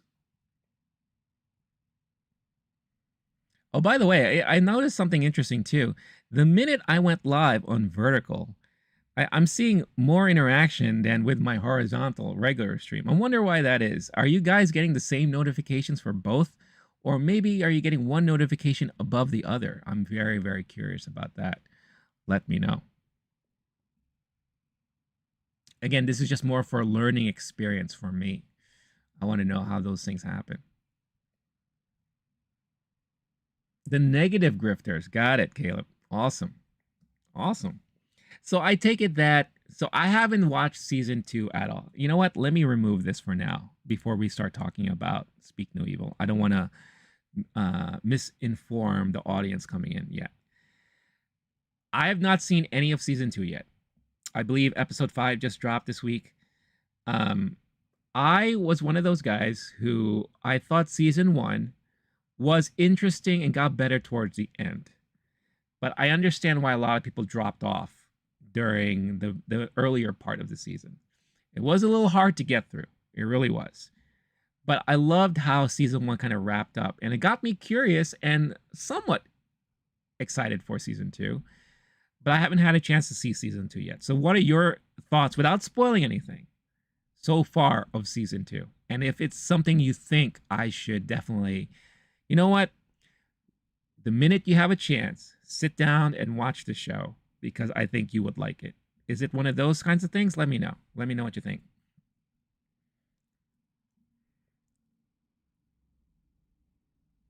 Caleb saying, I enjoyed season 1. Season 2 really benefited from the show, from the slow burn setup of season 1. Okay. So that's good. So that means, so basically all the setup that we got in season 1, because there was a lot of setup in season 1. Lots of setup. That it's really starting to pay off more and more in season 2.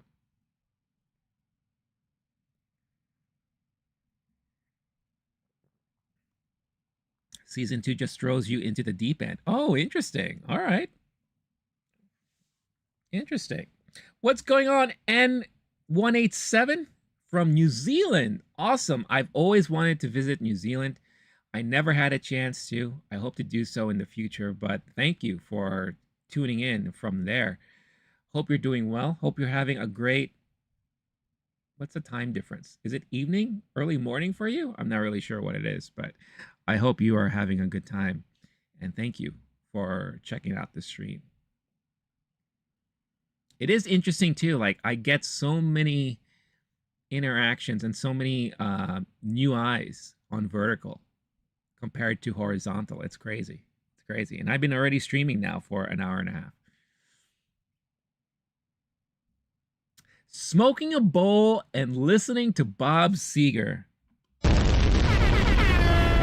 That is the pure definition of living the dream. Congratulations. Wow. That's amazing. Good for you. Good on you. That's amazing.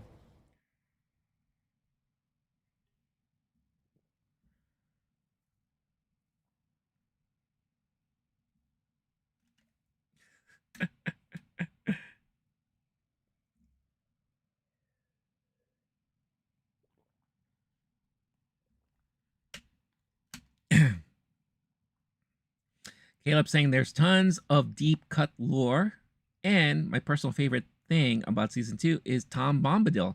I did hear about that. We finally got an introduction to that character, a fan-loved character that people have been dying to see more of for a long time. So I'm pretty sure that that is a major highlight for a lot of people watching Rings of Power now. N187, I am from New York. I am hailing from New York City, Queens to be exact. So if you're a big fan of Coming to America, that is exactly where Hakeem went to find his wife, or queen to be.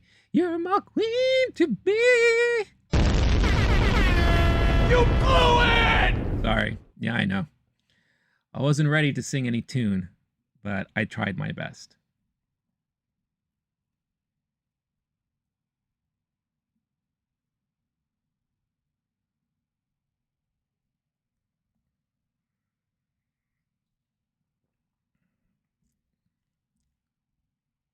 But pleasure seeing all you guys here. I know it's also weird. It's a Friday. A lot of people have finally gone back to school. You know, so afternoon attendance, it's funny, afternoon attendance is not going to be as high as it used to, but hopefully I get to see people from time to time. N187 New York, that's where Home Alone 2 was filmed. Yes, that is correct. Home Alone 2, amongst so many other movies, filmed in New York. So, but yeah, Home Alone 2, that hotel is still there. That is the Four Seasons. That still exists there next to Central Park. Very up-class, high-scale hotel that costs a lot of money. I wouldn't recommend it because it's, in my opinion, way overpriced to stay in a place like that.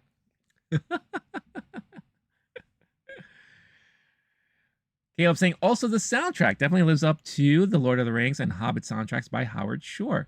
That's one thing I noticed from season 1 too. Season 1 and so far Rings of Power feels so much closer to the Peter Jackson Lord of the Rings productions than I was expecting it to be. That's why I do find it confusing that we have this show happening now on Amazon. Peter Jackson's coming back to helm. Well, not helm, but he's like producing and putting together these new Lord of the Rings movies, anthology movies, for Warner Brothers. So I don't know. It feels weird that we're getting so much Lord of the Rings right now, and I think it's gonna confuse a lot of people moving forward. Awesome beard. Well, thank you. Thank you so much. It's funny how I get compliments on my beard, especially since I am part Asian. A lot of Asians cannot grow beards, so this is definitely my Spanish side, allowing me to grow such a thing. But I appreciate the compliment. Thank you. Yeah, I know a lot of people can't grow beards. It's tough. I'm definitely one of the lucky ones.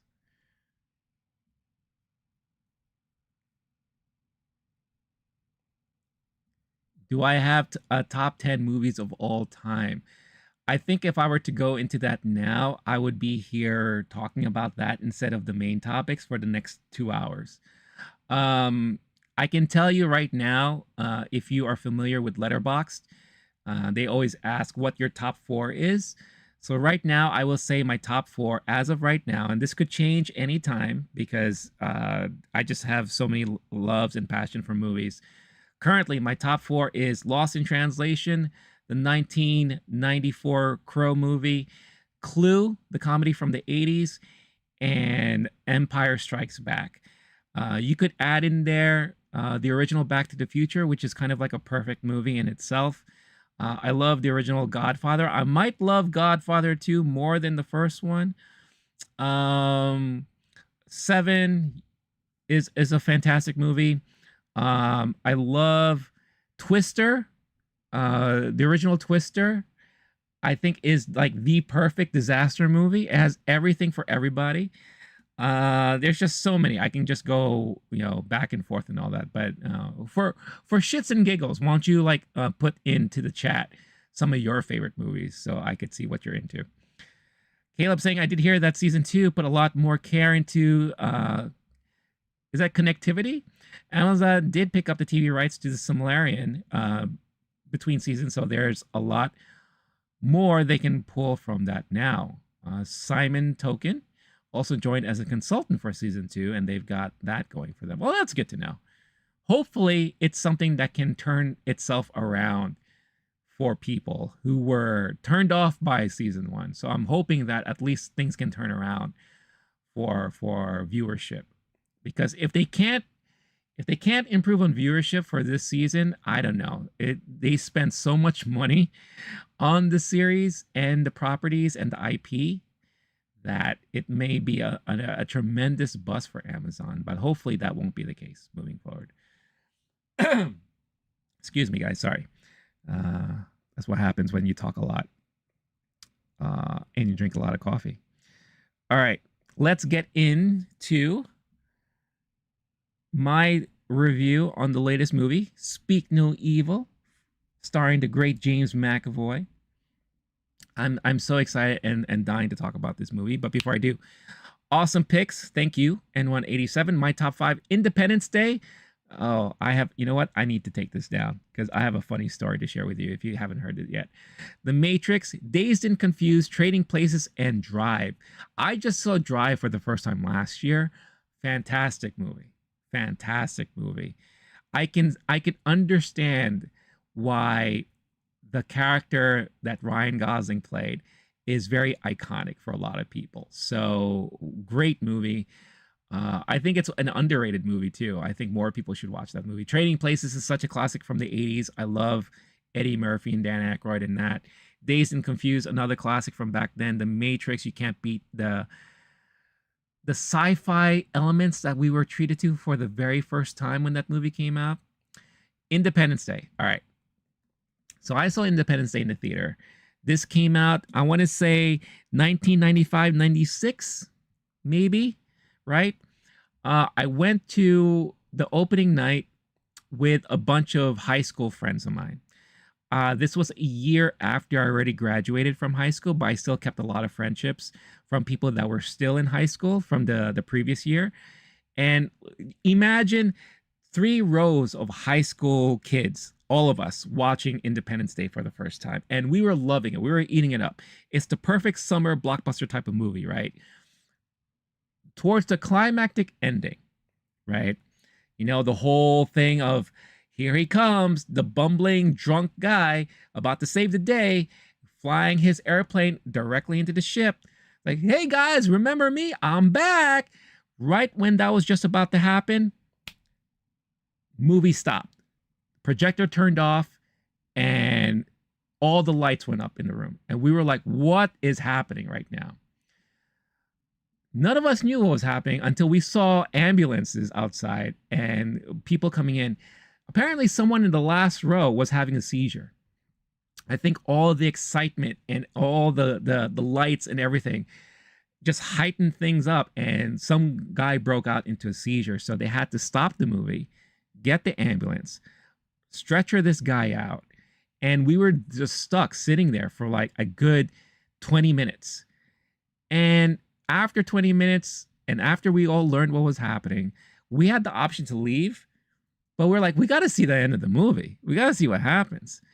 So they eventually finally turned the movie back on, but it lost all of its excitement because, you know, when you're building up to something big like that and to all of a sudden just break in the middle of it, and now to pick things up as he's about to crash into the ship, and then everything kind of like creates a domino effect.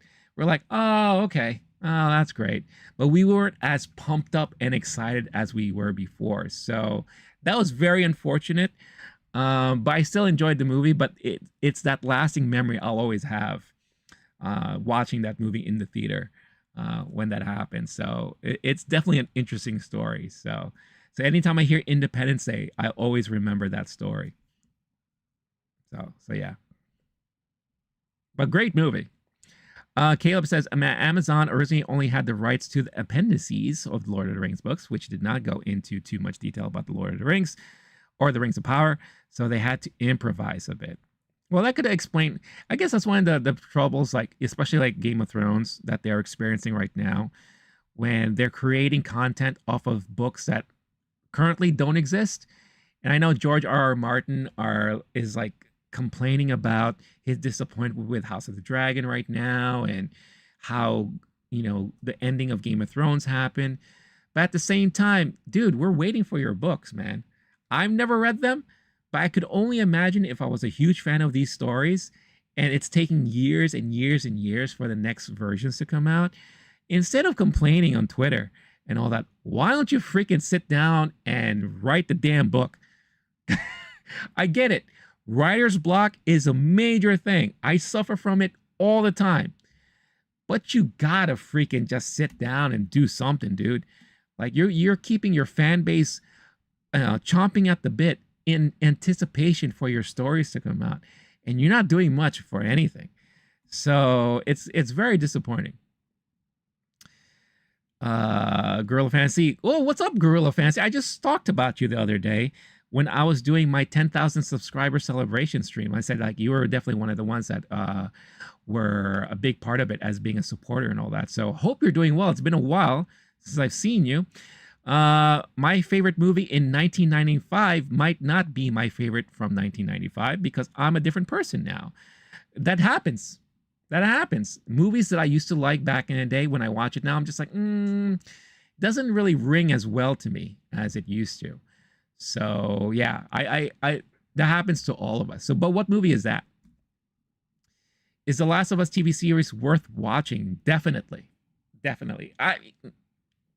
Let me reel it back a little bit. Did you play the game?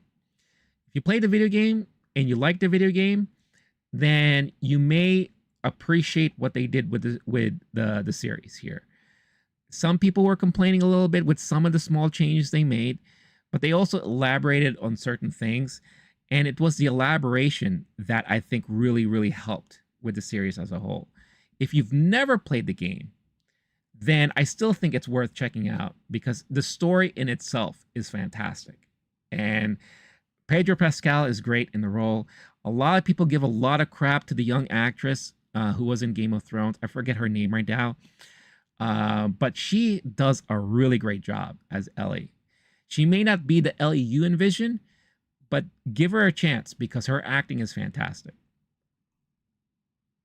Girl of Fantasy, no worries, man. Of course. Caleb, biggest change of Rings of Power is the Stranger, if he is in fact Gandalf. Like, that was the big mystery from season 1, wasn't it? N187, yes, you love the game. Then I say check it out. Give it a chance, check it out. Again, there's this one performance and one episode that broke me. Like, I was crying throughout it. It literally emotionally broke me. That's how well the series was for me. So I'm definitely much. Now, I never played the second game. And I was debating whether or not I should play the game now and then watch season 2 or hold off, watch season 2, and then play the game afterwards. So we'll see. We'll see. All right, N187, take care. Thank you again for timing in. Love the conversation. Hope to see you again in some other time. Caleb saying, in the Silmarillion, Gandalf doesn't come to Middle-earth until after Sauron is defeated the first time. That's why in the movies, Gandalf doesn't appear in the great battle with giant Sauron. Yeah, so that's why I could understand why there would be a lot of conflict on whether or not the stranger is Gandalf. I guess I don't have such strong ties to this franchise. I love the stories and I love what we've gotten, but I'm not going to argue either way if it is. So it doesn't really affect me one way or the other, but we'll see what happens. We'll see. Also, if you're tuning in, watching the live stream, don't forget, hit that like button. Would greatly, greatly appreciate it. And thank you again for all your support. All right, let's talk about this movie. Again, I love catching up with all of you guys. I love the conversation. Keep it going. But let's talk about this. So, Speak No Evil. I saw the original movie in 2022 when I was able to watch, or I guess you could kind of say I attended Sundance. So in 2022, Sundance was still doing virtual. Or they didn't do anything in 2021. But in 2022, they came back and they did their festival virtually. So I've never had a chance to visit Sundance and attend the festival in person because it's in Colorado. It's Colorado or Utah. I forget, one of those states. But given the chance to attend it virtually, I thought, oh, I need to freaking, do this for the first time, especially since I just started my channel. I want to focus on talking about movies and all that, and this will be a great opportunity for me. And Speak No Evil was on the lineup in 2022 at Sundance, and it's a Dutch film.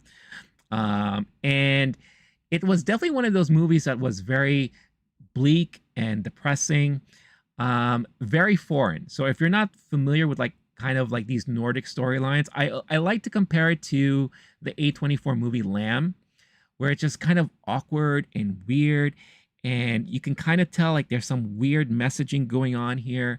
Maybe it's talking about social machinations. It really highlights the awkwardness of social interactions in the Nordic countries, especially when you're forced to socialize with a lot of people. So it's interesting how it plays on that, and the play on trust and who to believe and how you're supposed to believe in things. The way the movie ended too is very dark and very bleak. And it kind of left like a weird feeling in my stomach after I saw the movie. I was like, oh my God, this is so depressing and so dark. I felt extremely disturbed, and it was very creepy all throughout. So when I heard that they were going to do an American remake of it, I was like, oh boy, here we go. America's going to ruin a movie once again. But you got James McAvoy in it.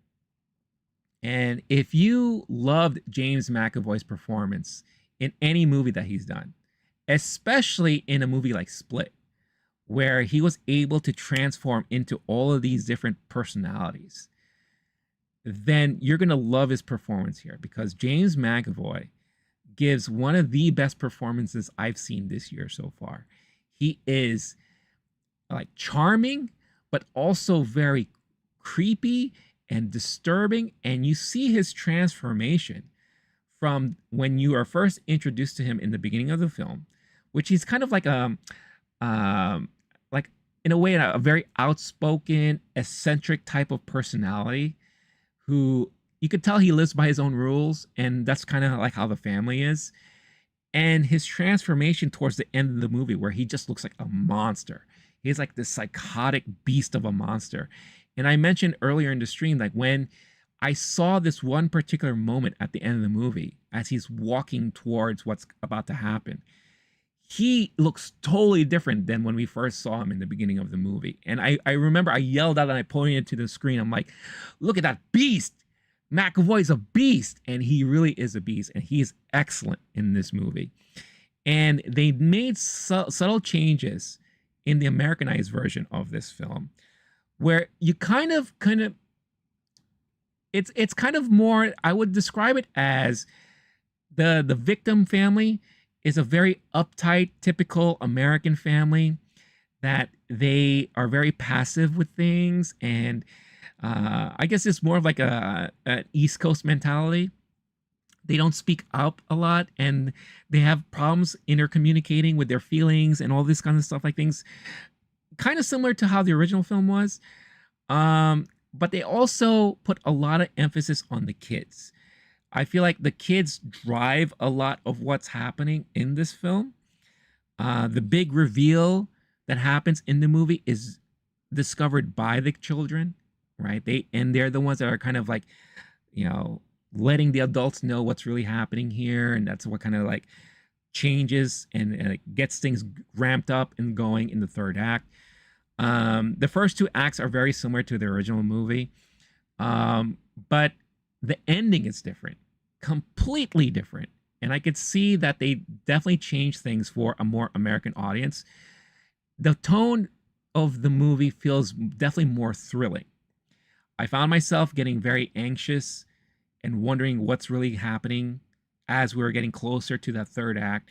And then when things blew up and the doors busted open, it really busted open. And I was just like, oh my God, what are they doing now? Because it almost felt like two different movies, where you had like a weird kind of psychological thing happening with the two families towards the first two halves of the movie.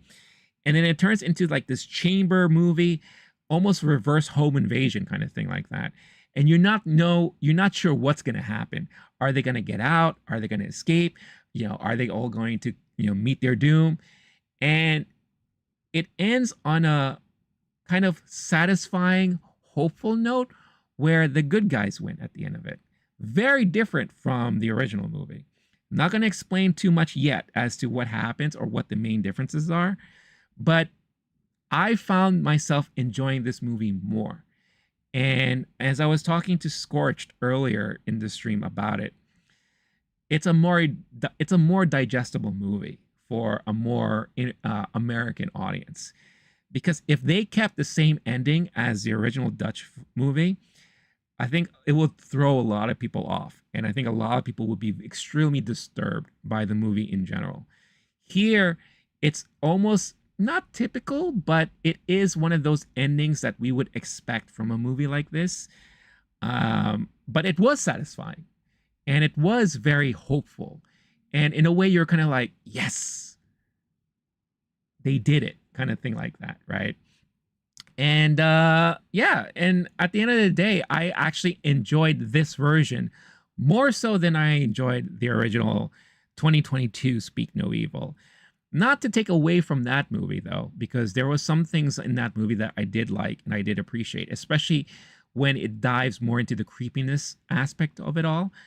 But I would give that movie, and I at this time I wasn't on Letterboxd when I was watching this movie back then, but I would give this movie a 3 out of 5 stars. The 2022 Speak No Evil.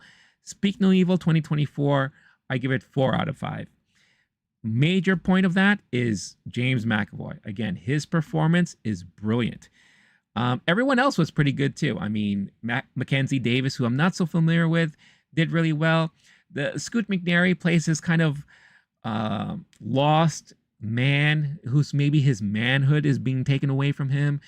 And James McAvoy actually helps him in kind of realizing that he needs some of that manhood back in his life. Interesting storyline again between the families there. I'll talk about it in a little bit. So you had this guy who's really trying to find himself in being kind of like this leader of his family, because the wife seems to be the one wearing the pants. So he's trying to deal with that and trying to be like the more vocal person and the guy who actually does actions to help protect his family. So it's interesting to see that dynamic happening through this movie and all that, because in a way you could kind of see how the husband and wife, the victim husband and wife, kind of be envious of McAvoy and his wife, in this situation, because they have it all figured out. They live in this great place in Europe. They have, a great relationship. They are still very sexually active. They seem to have a decent son who has a problem, but they seem to be gelling as a family for the most part. They have answers to everything. Nothing's too small or too big for them, all those things. But there's a weird streak in there. There's a weird demonic streak in there that pops up from time to time, and it kind of reminds them, wait a minute, maybe things aren't so great on that side of things. So it's definitely a lot of those things that you get to explore in a movie like this. So yeah, Speak No Evil, I think out of the 3 movies that I watched this week, this was my favorite of the 3. And I think going into this weekend, yes, Beetlejuice is going to still be number 1 at the box office. I won't be surprised if this comes in second, because I think a word of mouth is going to spread, and I think a lot of people are going to realize that this is a fun movie, especially today is Friday the 13th. And I think, for something like that, I think a lot of people would be wanting to watch a movie like this, and it could be a fun time for people at the theater this weekend seeing a movie like this. So yeah. So with that being said, allow me, if you will, to talk some spoilers. And I'll definitely talk some spoilers today with some of the movies I'm seeing. And I definitely want to talk about the differences between the OG and the current movie. And like I said, there's a lot of differences that they did mainly towards the end of the movie. And one of the main differences that I noticed in this movie alone is I found myself really caring more for these characters than I did in the original film. In the original film, like I mentioned, it was very dark and bleak and, not lifeless, but hopeless. Like, here is a family that just seems to be down on their luck.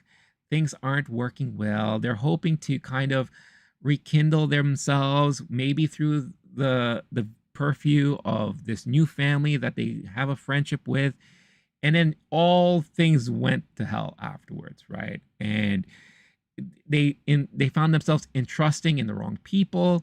And the great line in the original movie that's still so creepy is, as the victim family is seeing all of these bad things happening to them, they say, like, why are you doing all these things? And the last things you hear in the original movie was the man saying to them, it's because you allowed it to happen. And you're like, oh my God, that is so dark, so bleak, right? And he says the same thing here in this movie too. But it's during a time of, there's still hope. There's still a chance of things to happen. But you have the families here. So obviously the victim family is the main focus here. You have a girl who's suffering from some sort of separation anxiety, dealing with society and all that. She has this nervous tick that she really relies on an emotional stuffed animal, which is a rabbit. If she doesn't have this rabbit, she loses her mind. She starts scratching herself. There's so much dependency on this thing. So that's one problem that this family has. Second problem that we learned to find out is that the marriage is not going so well. The wife moved with the husband to Europe because the husband had an opportunity that fell through. So the wife had to give up her life and move to Europe that she didn't want to, and she's finding herself not really coping so well with the situation, and may have been entertaining a possibility of cheating. And apparently she was exchanging text messages with somebody. She got herself a dick pic and all that, and the husband found out. And there was a little thing between the two of them about that. So the man is feeling very manless, I guess, in a way, because wife was entertaining the possibility of cheating on him. The wife is the one that is currently working and making all the money. He can't seem to land a job, and everything he seems to get close to falls apart, and he feels very helpless, right? They go on vacation, they meet this family that seems to have it all together. They really get along and all that, and they use this as an excuse. It's like, maybe this will help turn things around for us. Maybe we need this. Maybe we need a time away with people we hardly even know that seem to be nice folks and all that. You know, they have a son that maybe our daughter can help break out of her shell and all those things. And it's all of those things happening right now, right? And because of learning and understanding all of those little intricacies within the family, which we also got glimpses of in the original movie too, it made me feel like I invested more time in this family than I did in the original. So that's something that I thought this movie was able to explore more of, especially with the way they handled the awkward situations, you know, the situations that, you know, they couldn't speak up on, the very passive, aggressive way of handling things. And I've seen so many people act that way in the past around me. So it's really, really interesting to see a lot of that stuff. You know, so that's one thing that I really appreciated about this new version of this movie, which I think a lot more people are going to appreciate this movie more than the original. Gorilla Fantasy, you got to run. All right, I'll catch you next time as well. I hope you have a wonderful weekend. If I don't see you, thank you for the congratulations. I really appreciate it. So have a good one, my man. So yeah, so those were, at least in the earlier parts of the movie, those were the things that I found very interesting, that I felt different from the original. Let's talk about this ending, because the ending is completely different from the original movie, and you'll understand why I think this new ending is very different overall. In the original movie, the one who comes across the big reveal was the husband, the guy who, you know, the weak-mannered husband that is still trying to find himself and all that. He comes across the room where it is revealed that this family that they are staying with are psychopaths, and apparently they have been kidnapping families that they come across and they meet, and they're stealing their kids because for whatever reason they can't have their own kids, right? And if it doesn't work out with that kid, they end up, you know, replacing it with another kid, and they get rid of all these people, right? So they have a room filled with like all the luggage and all the personal effects and all those things like that. You know, so it's the man who comes across his discovery. And as they're trying to escape, nothing goes right for them. Nothing goes right. You know, the son that they had ends up dying. They kill him. The daughter, their own daughter, gets captured. They cut out her tongue. They're hopeless. They are asked to go into this field, stripped down naked, and they get stoned to death. And the movie ends with them dead. The bad people win. Now has the daughter, their own daughter, and they get to live on the rest of their lives, tormenting future families to come.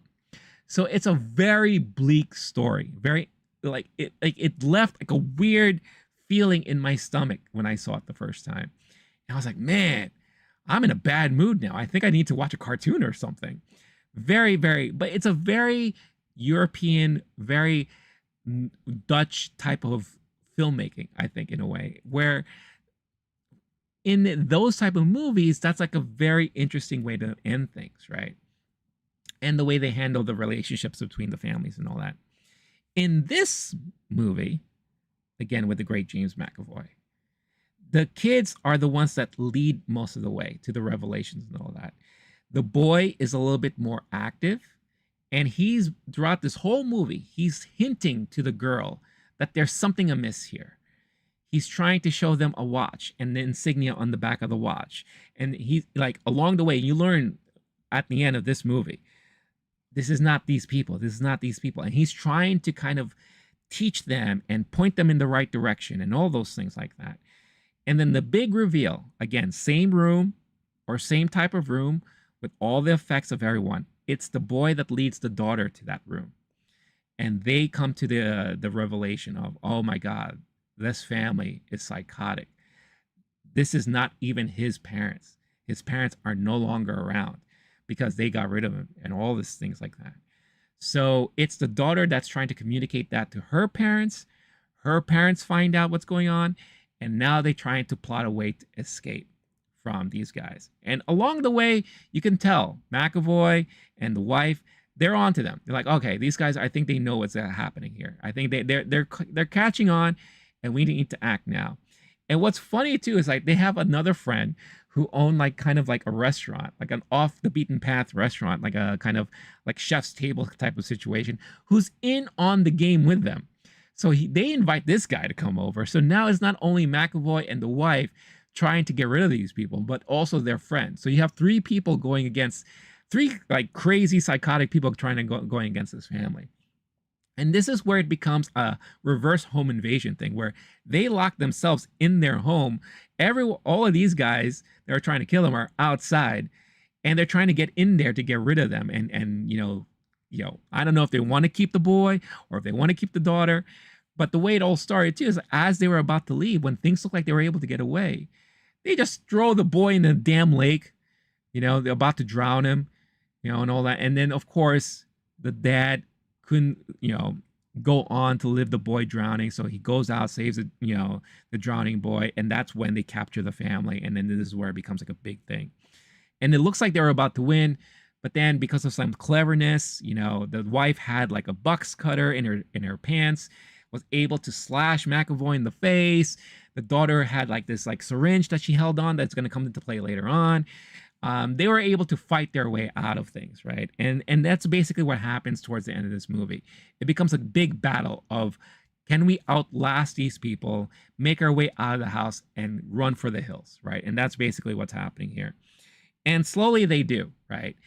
But like I said, McAvoy turns into and transitions into this very beastly, psychotic monster where he looks so transformed and different from when we first met him to like literally a hulking, massive beast.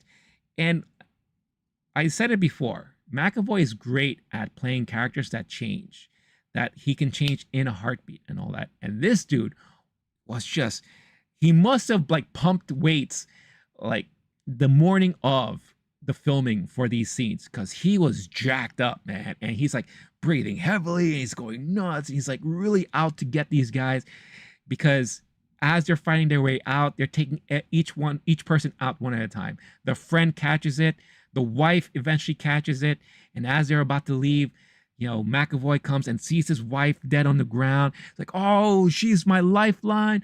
You know, now your daughter is going to replace her and blah, blah, blah. But they're able to finally beat him. The boy fights back because the boy's so angry. Now, remember, in the original movie, the boy dies. They drown that kid. You're like, oh, he's expendable. You know, we'll just get rid of this because we have this new girl now. But the boy fights back, man. As McAvoy is like, you know, the syringe came into play. The daughter, you know, as the gun was held to her head, she had the syringe, got the syringe in the leg of McAvoy. He's now like, you know, losing it. He's like, loses all motor functions and all those things like that. As he's writhing around in the ground, the dad was about to shoot him in the face with a shotgun, but didn't do it, let it go, you know, and he's trying to, you know, McAvoy's like egging him on. He's like, come on, be a man. You lost your manhood, all that. Do this. This will kind of like finish your transformation in a way, right? But he doesn't do it. Here comes the boy. He's like, you know what? F that. I'm going to do it. Takes a giant rock that just starts bashing McAvoy over the head multiple times, just going nuts. And he can't speak because he has no tongue. He's like, "Bah! Bah!" And it was just bananas. And the family's watching in horror, like, oh my God. And this boy wouldn't stop. And you could see like this like dummy McAvoy head just getting the meat beaten out of it. And that's it. And they were able to hop into their car, drive away. And you see the boy crying, you know, just traumatized by the whole experience.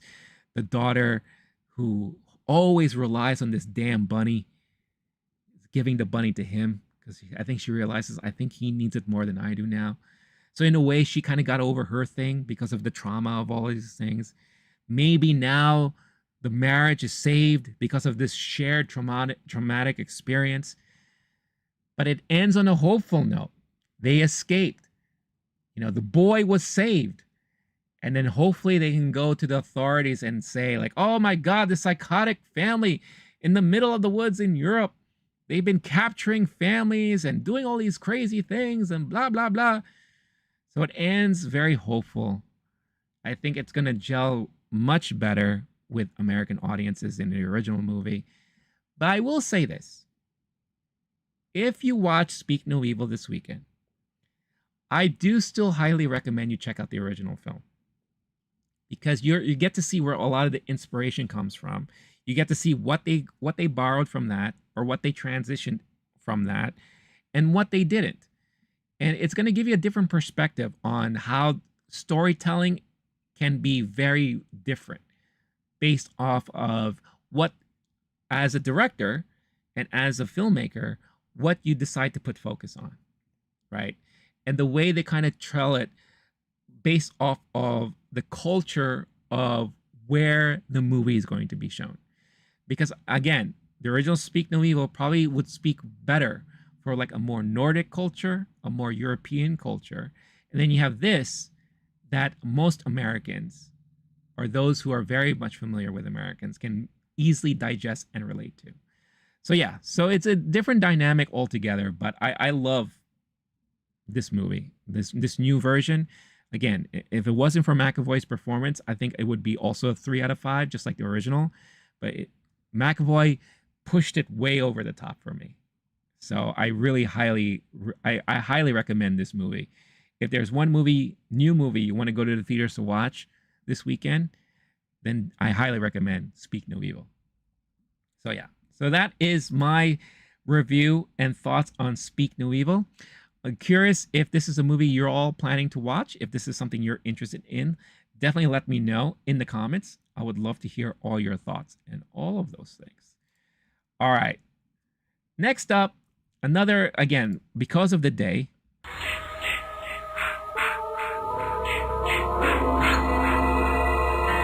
It is indeed Friday the 13th. So we need to talk about spooky things. So my next review, I'm going to be talking about the latest from A24, and that is The Front Room.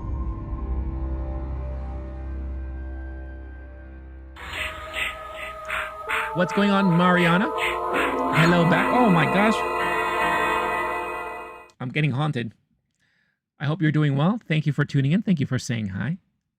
How are you? I hope you're having a good day, morning, or evening, depending on where you're from. So yeah, so let's talk about The Front Room. So again, I'm a lover of A24. You all should know that by now.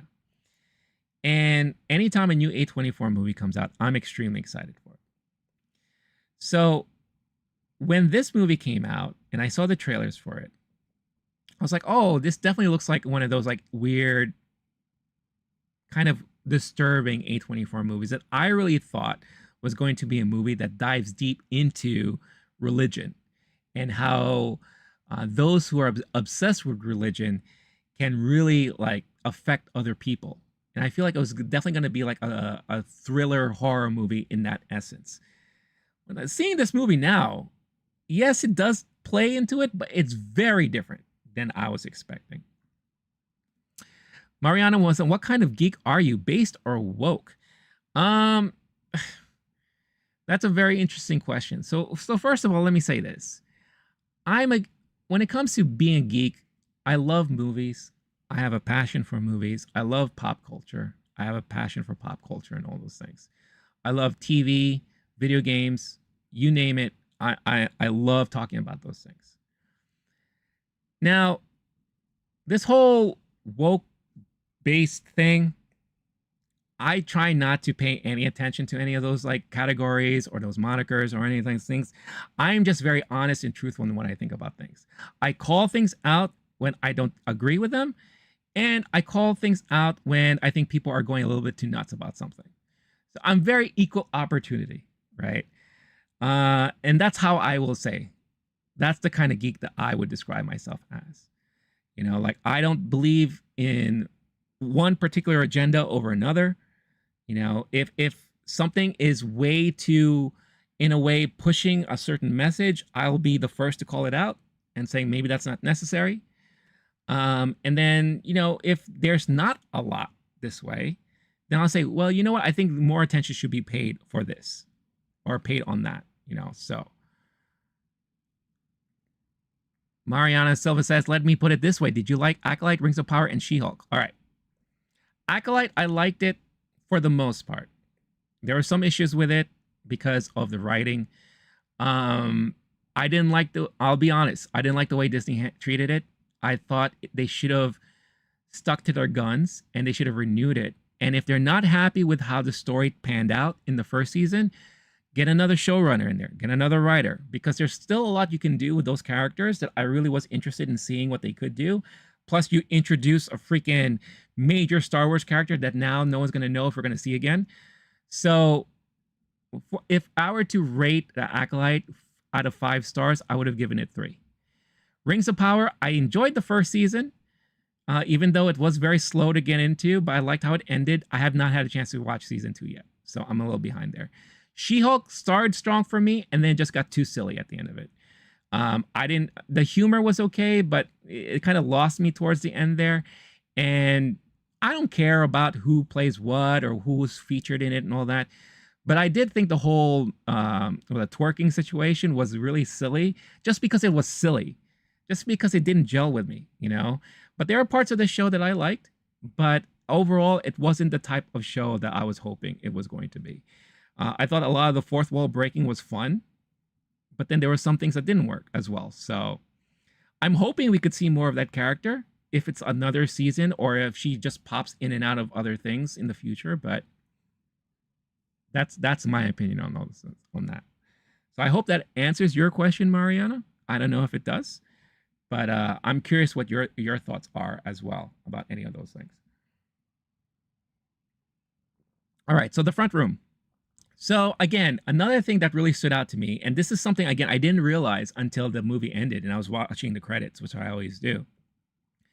The writer and director is Max Eggers and Sam Eggers, who are brothers, but they're also brothers of Robert Eggers. So I had no idea that the Eggers brother were 3 Trace Eggers, and they're all in the film business, and they're all directing and writing film. I love Robert Eggers. Robert Eggers is one of my favorites. I can't wait. I can't stop talking about Nosferatu and how that's going to be an upcoming movie that I can't wait for. But I've been a fan of his other stuff in the past, like The Witch and things like that. Great movies. So Max and Sam, I'm not familiar with, and knowing that this is their first movie together, I was like, oh, that's fascinating, you know? And overall, you know, I'm glad I had a chance to check it out. You know, but it definitely is a different movie than I was expecting. Mariana, it doesn't bother you when they don't respect the canon for those universes? I'm not even talking about gender or race swap. It depends. Lord of the Rings, I don't have such deep ties or connections to the lore and canon of those shows, of the books. I read The Hobbit, loved it. The movies came out, didn't like it so much. Never read Lord of the Rings, loved the Peter Jackson movies. I tried reading the Lord of the Rings books afterwards. I couldn't get through it because I thought the writing was kind of difficult for me to get through. That's just me, personally. Acolyte, I'm a huge Star Wars fan. Love Star Wars. You know, but I don't mind if they kind of do things differently as far as storytelling is concerned. I know they were trying to pay a lot of attention to the High Republic stuff, you know, so I was really looking to see, okay, how are they going to explain some of these things? The whole Coven of Witches was okay. Maybe not the way I would have approached things, but I was like, okay, that's interesting. They're going to do that. All right. Kind of like treat the Force as like a religion that many people have different takes on. So I was like, okay, I'm on board for the most part, you know, but I'm not going to be like standing up on a soapbox saying, this is not my Star Wars. George Lucas wouldn't have done it this way. Nah, let's face it. George Lucas knew one part of Star Wars. Everything else, he was kind of making it up as he went along. He didn't have a manifesto that had everything detailed and all those things like that. He didn't. I'm sorry. You watch enough of his interviews, you watch a lot of behind the scenes stuff, he was making it on the fly for the most part. You know, it is what it is. So I'm not going to be one of those guys. I'm going to be open enough to see what they're trying to do as long as they tell an interesting story. And if it doesn't work, it doesn't work. You know, it is what it is. So, and She-Hulk, I never read the comics. I knew of her, but this was way after my time of reading the comic books. I remember the original She-Hulk, which is definitely not the She-Hulk we got now. So I don't have such tenured interest in that way that I'm going to be up on the mountaintop somewhere screaming hatred for something like, they ruined my thing. I will call things out if I don't agree with it, or I think the writing is terrible, or I think the show as a whole or movie as a whole sucked.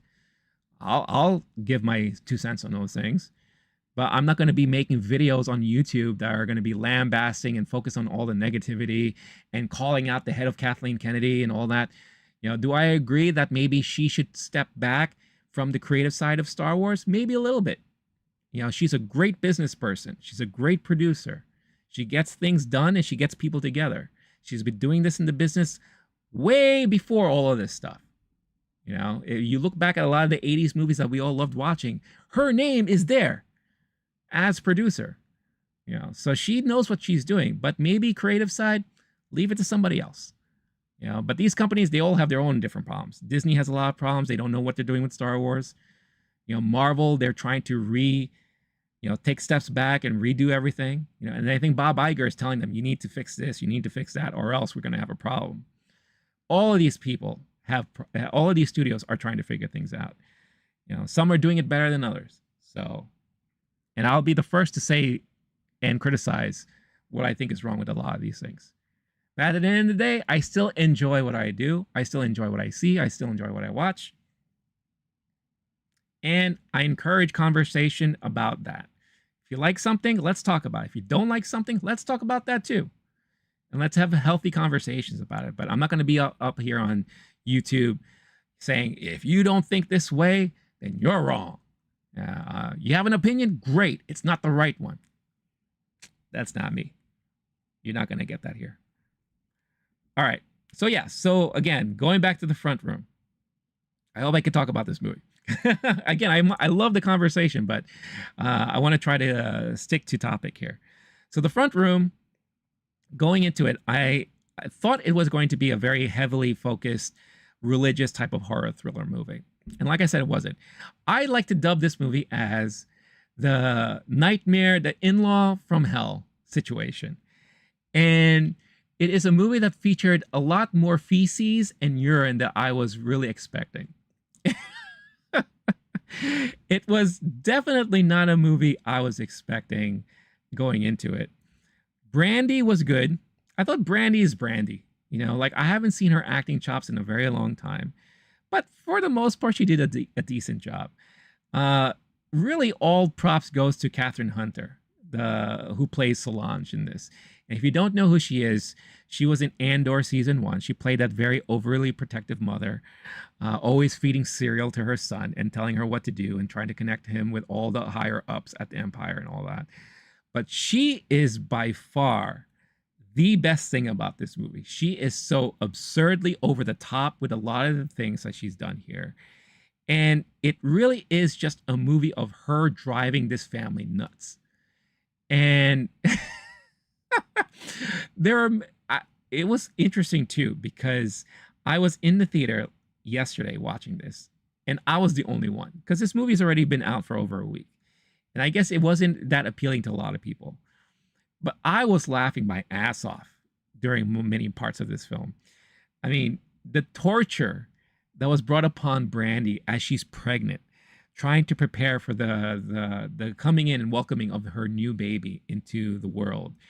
And she has to worry about this damn annoying, extremely old and very incontinent mother-in-law who is also extremely religious and racist. She comes across a certificate that she was part of the Sisters of the Confederacy. You know, she believes in all of these, like she belongs to this prayer group where they do like incantations and blah, blah, blah, blah, blah, blah, blah. You've seen the videos of them. You see them all in church, holding their hands up, talking in tongue and blah, blah, blah, probably worshiping with like snakes and everything. She's that type of person. And she's just tormenting Brandy's character throughout the whole time.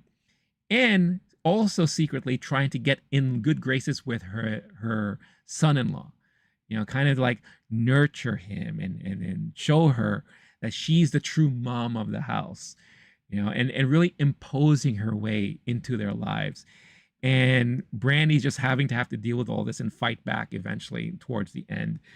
And it was just an amazing roller coaster ride, really. A lot of it was very silly. I can see why probably a lot of people won't appreciate this movie, but I found it entertaining for the most part. Like I said, the performances were decent. The best is definitely Catherine Hunter as the in-law. And the ending, even though it was somewhat predictable, it was a nice twist. And I'll get to that in a little bit when I talk spoilers. But overall, I gave this a 3 out of 5 stars. It definitely fits within the A24 realm of universe of movies.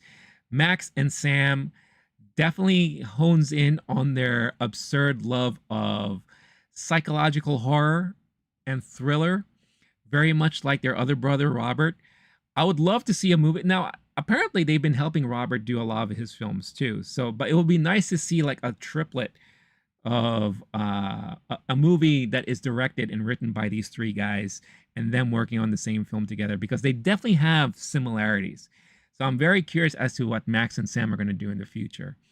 But yeah, like I said, 3 out of 5 stars. I thought it was entertaining.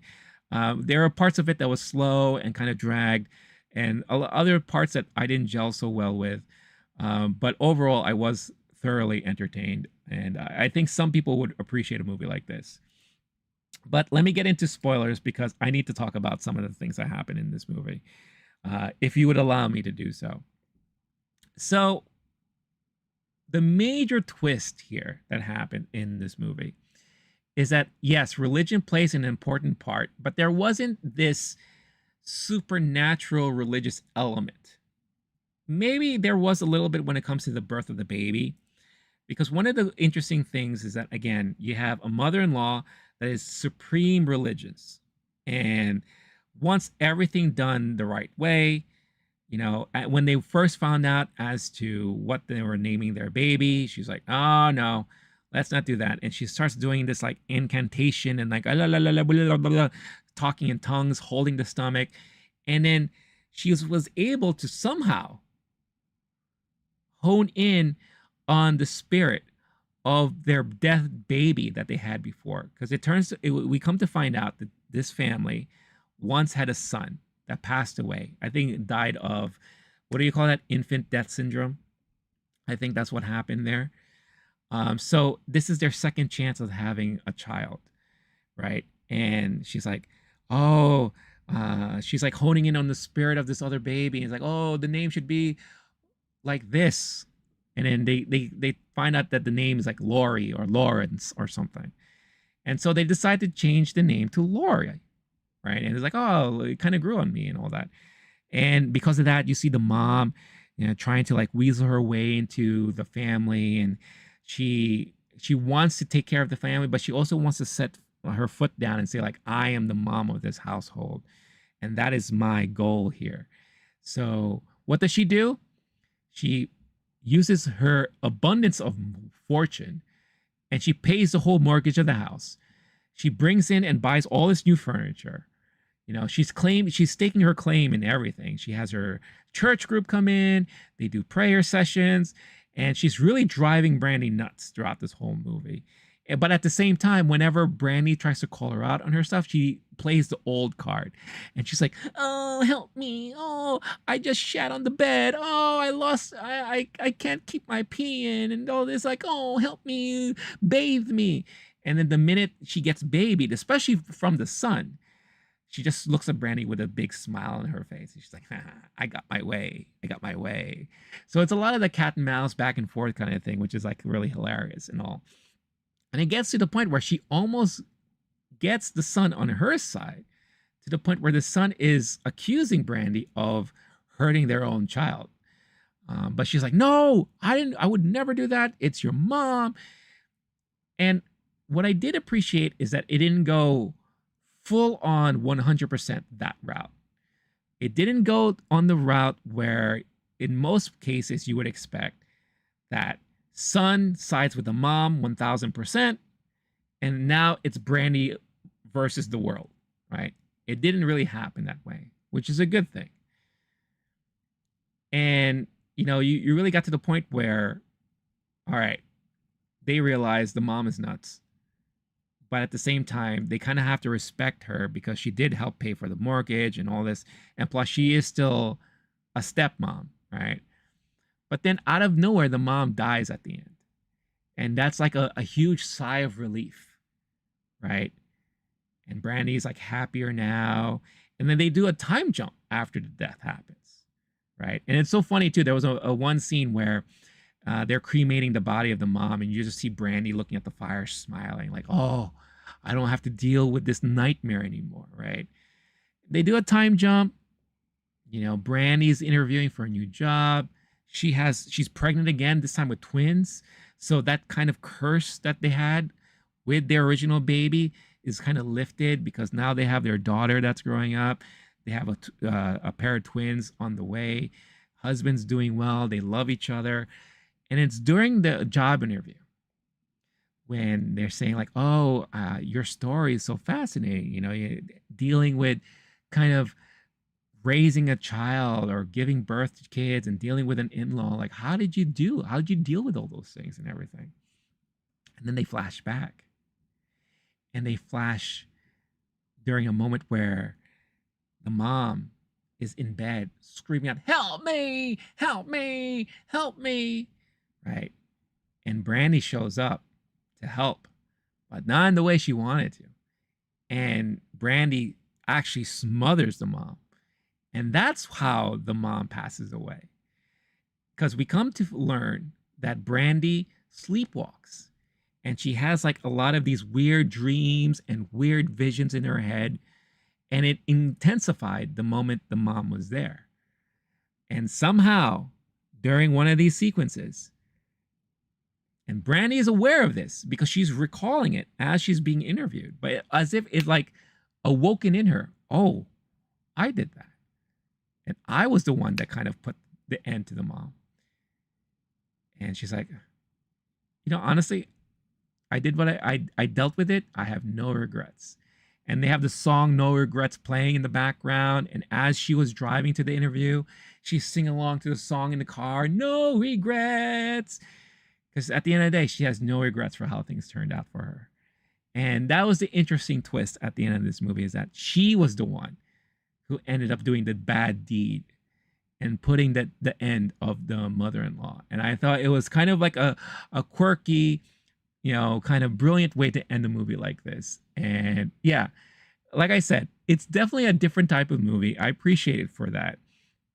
And even though it doesn't rank really high up there, it still was a decent watch. I'm glad I was able to watch this. And like I said, I'm very much looking forward to what other things we can see from Max and Sam Or like I said, get them working together with their own brother, Robert, and see what they can do, because it'll be great to see a major collaboration between the Eggers there in the future. So yeah, so that is The Front Room. So is that a movie that I can recommend to people?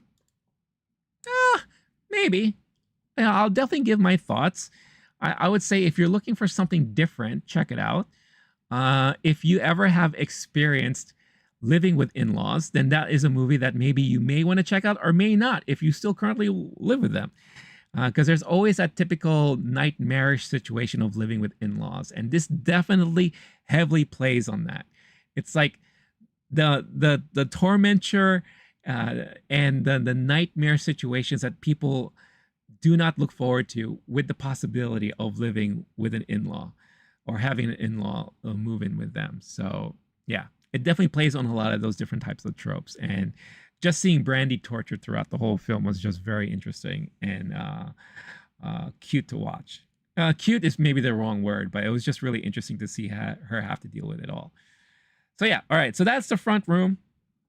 Last movie for today, and I know I'm going really long here. What's going on, MR? Nice of you to tune in. I hope you're doing well. My in-laws once fed me dog food by accident. Oh my God. Yeah, I'm sure it was by accident. I have an interesting story about dog food too. So my dad immigrated from Chile, and he eventually met my mom in New York. But when they moved to the States, him and his two other brothers, I believe, they didn't speak any lick of English, right? And they were learning how to live, learning how to shop for food and all that, and they were getting by. And the more and more they got friends, they would have dinner parties and all those things like that. One instant when they had friends over, they were preparing them food, and the friends saw just a lot of cans of dog food in the cupboard, and they're like, "Oh, where's your dog?" And they said, "We don't have a dog." And they're like, "So why do you have all these cans of dog food?" Comes to find out that they didn't know they were eating dog food this whole time. They just thought it was like meat in cans that they were eating. So it's a sad story. I can kind of laugh at it now, and all that. But that's also one of the reasons why, growing up, he refused to teach me Spanish and French, which he spoke. My mom can speak Spanish, French, Portuguese, Chinese, and Filipino. But they refused to teach me any language because he didn't want me to get confused growing up, and he didn't want me to come across any situation like he experienced when he moved to the States for the first time. So yeah, so that is my dog food story.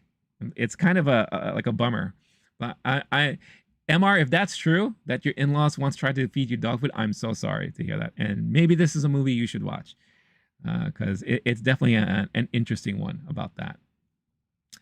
All right. The last movie I'm going to be talking about today is not a horror thriller or psychological type of movie. It is, well, maybe it is, depending on what you think of Kevin Smith. But it is the movie, the 4:30 movie, which I found to be a very interesting movie. I dubbed this as Kevin Smith's John Hughes movie. If you ever seen Kevin Smith do a talk or a speech, he doesn't do it so much anymore these days, but he used to tour conventions and he used to tour like the country, giving just conversations, talking about his life in Hollywood, talking about his inspirations, his encounters with people in the industry. And I've had the chance to sit down on some of these conversations. And the one thing he talks about a lot is his love for the 80s and his love for John Hughes films and all that. This is definitely his moment to create a John Hughes-like film. It's a movie that takes place in the 80s. It features teenagers, very much like those movies back in the day. But this is, once again, another very personal film of his. When Clerks 3 came out, I was, initially when I first saw it, I thought it was a terrible movie.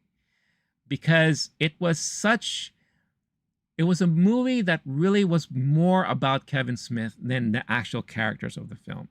Because you could tell that he used his own life and was like a reflection of his own life within that film. With The heart attack happening in the beginning, very much like Kevin Smith. Him going back to his roots of when he made the first Clerks movie and then them doing the movie in this movie.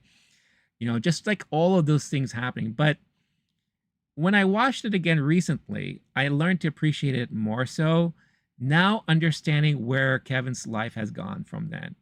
Kevin had a heart attack. He had a bad addiction to marijuana that he kind of got away from. You know, he lost his psyche. He admitted himself to a psychiatric ward for a while to kind of get himself back in tune with himself. So seeing his life trajectory in the last, 5 years was a very interesting thing. So watching Clerks 3 again recently made me appreciate it a little bit more so, now understanding what Kevin Smith has really been going through. But even if you watch something like the last Jay and Silent Bob movie that talked about aging and growing up and getting older, a lot of his films, especially when we explore some of his reoccurring characters, are really more insights about how he's feeling about his own life. And the 4:30 movie, which is a movie that I wasn't expecting it to turn out to be that way, really ended up being another reflection of Kevin Smith's own life, which is really interesting to see. Star-Lord, what's going on, Star-Lord? Star-Lord's in the house. How you doing, man? Nice to see you here. I hope you had a great week. I hope you're having a good day. I hope you're doing well. Thank you for timing in. I know you've been looking forward to the 4:30 movie, so I am just about to talk about my thoughts on this movie.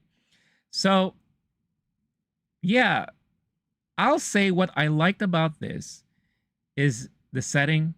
It definitely feels like an 80s John Hughes-like movie. The characters are charming in their own ways, and he loves this actor, Austin Zahur. He's used him for a lot of his projects. The only thing that kind of took me out of it was the likability of this guy. Yes, he is charming, and he is like me and like many of you. He's a lover of movies. You know, and the one thing that I really appreciate about this is that it takes place mostly in a movie theater, as he, you know, was able to ask the girl of his dreams out on a date, meet me for the 4:30 showing, you know, and they were going to go there early because they like to hop between movies, right, in the local theater. And we get to see him interact with his best buds, you know, and it's very much that same humor and chemistry that we come to grew up and love from the 80s. You know, a lot of sexual innuendos, a lot of back and forth, very much like how I was when I grew up with my friends. We would joke with each other a lot in those ways. This movie had a lot of that in it. You know, it had a very relatable feel to it because of the setting and the very communal experience of going to the movies in a small neighborhood. The theater that I grew up mostly with, which is no longer there anymore. I remember that theater fondly. I've told stories about that theater, you know, watching Batman 89 for the first time, only because my friends were in the front of the line and they called me over so I could watch it with them. Seeing Back to the Future 2 and 3 at those theaters I grew up with, you know, so it really made me feel like this was like an homage to that type of feeling and to people like me, lovers of film, lovers of movie theaters, and that experience of watching movies, right? And the whole 80s vibe altogether. And this movie had a lot of that going on. What I didn't like, or what I wasn't expecting, was halfway through the movie, it all of a sudden, it clicks with you.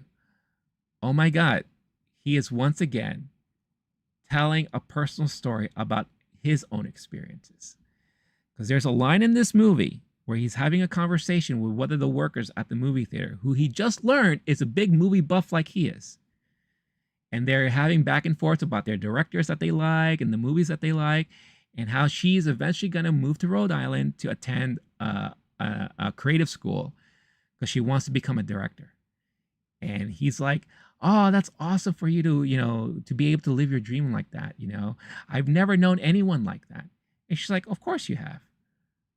You see that person in the mirror every day. He's like, what?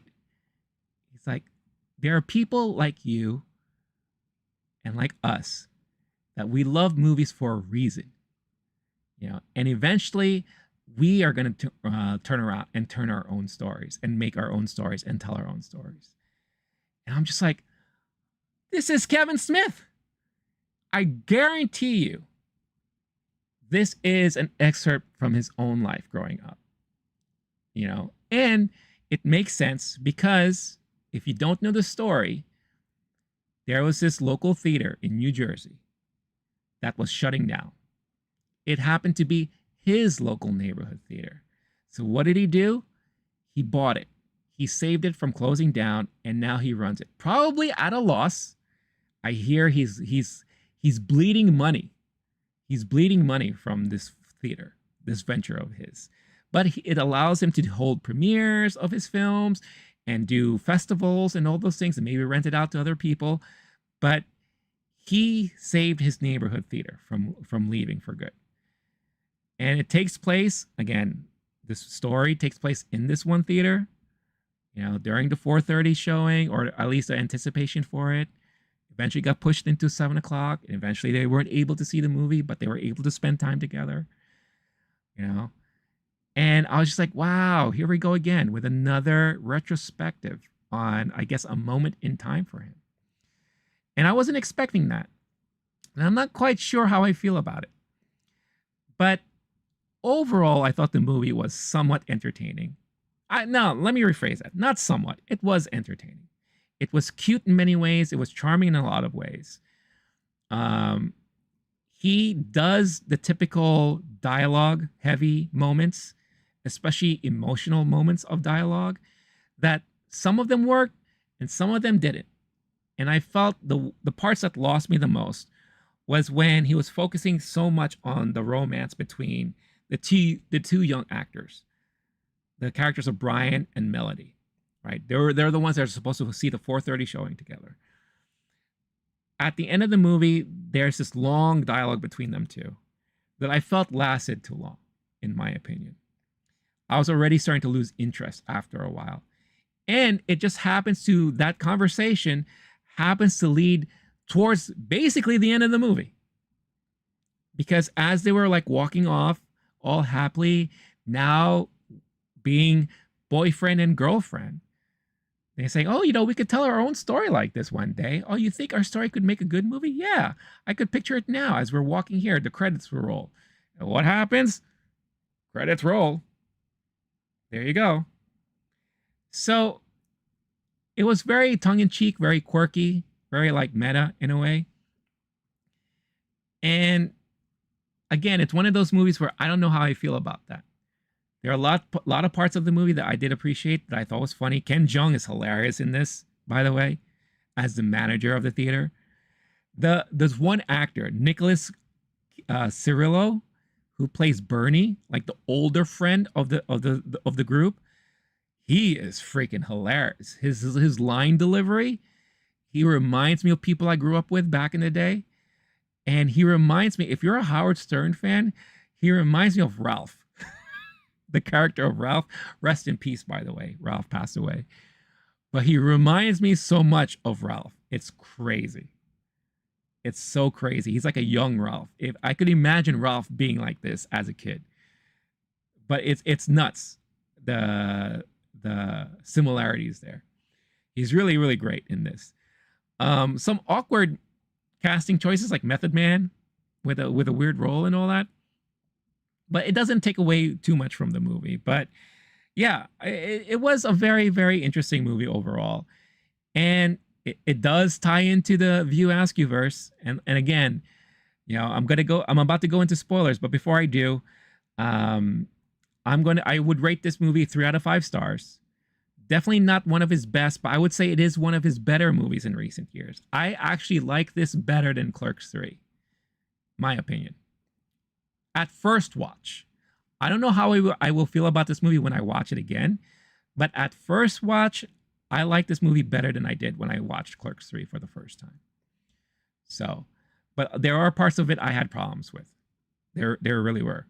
But it had your very typical 80s movies type of tropes, which is something, again, he's very good at.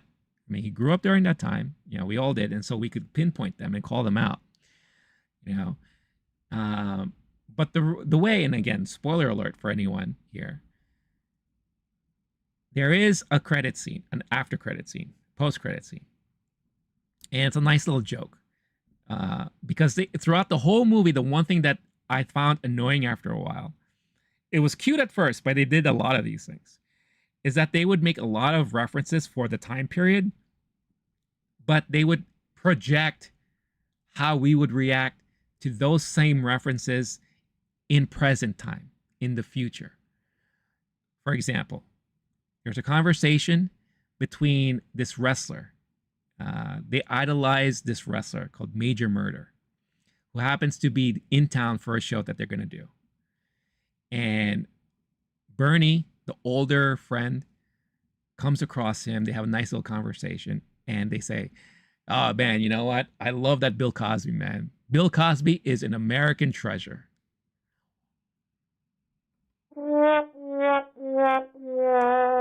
So obviously that didn't work out, right?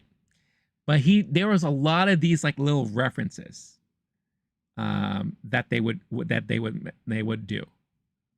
And like I said, in the beginning, it was cute. Then after a while, it's just like, oh yeah, here we go. This is just another like little poke at, oh, we thought this back then. Look where they are now, right? So, or look where this situation is. He played about Hands Across America, as this was the day it happened, and they were like holding hands right across the street from the theater. And the older guy, he's trying to cross the street. It's like, you guys are adults. Stop touching each other. You know, it's just really funny shit. And yeah, it's just a lot of plays like that. But the post-credit scene, oh, and another reference is, as they're watching the movies and the credits are rolling, the guys are like, why are we still here? Like, why don't we leave? You know, it's like, well, you know, watching credits is not something people are going to do with movies. That's just not something, because they reference that there was a scene in one of the old 80s movies when you were watching the credits, not Ferris Bueller, but they mentioned something else. And it's like, who knows? There could be something. It's like, yeah, right. People are really going to be sitting through credits nowadays just to see some sort of scene at the end of it. Haha. And now, of course, the MCU kind of made a thing out of it, right? And all the movies try to do that now. And this movie did it too. So if you wait and you're patient to sit through the credits, and thank God Kevin Smith didn't have a monologue during the credits like Clerks 3, which was another thing that I hated about that movie. It's like, why are you now showing up during the credits of your movie telling us about the movie you just made when we just watched the movie you just made? And you're just recapping the storyline of the same damn movie. It's like, you must have been really high during this time, right?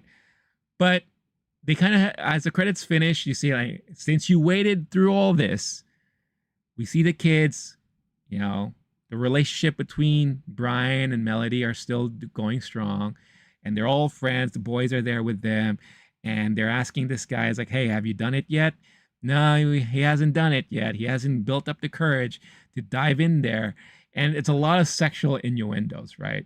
So it was there full on back and forth. And then he's like, okay, I think I'm ready. I'm ready to get in there. They show what's across the street, and it's the quick stop.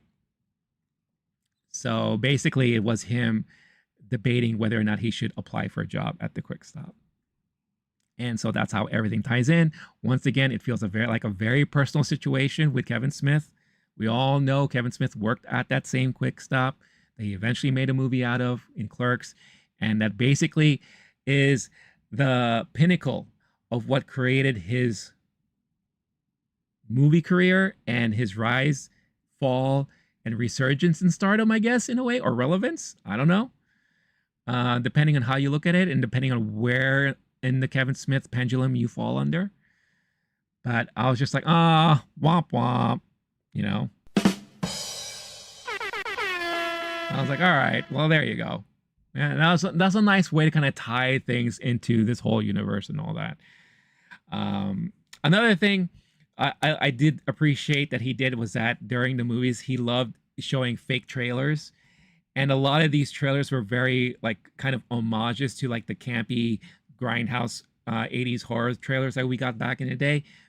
But Tarantino and Robert Rodriguez already did that, so it wasn't anything too special. But of course, in these trailers, he featured his daughter, who was in one of them.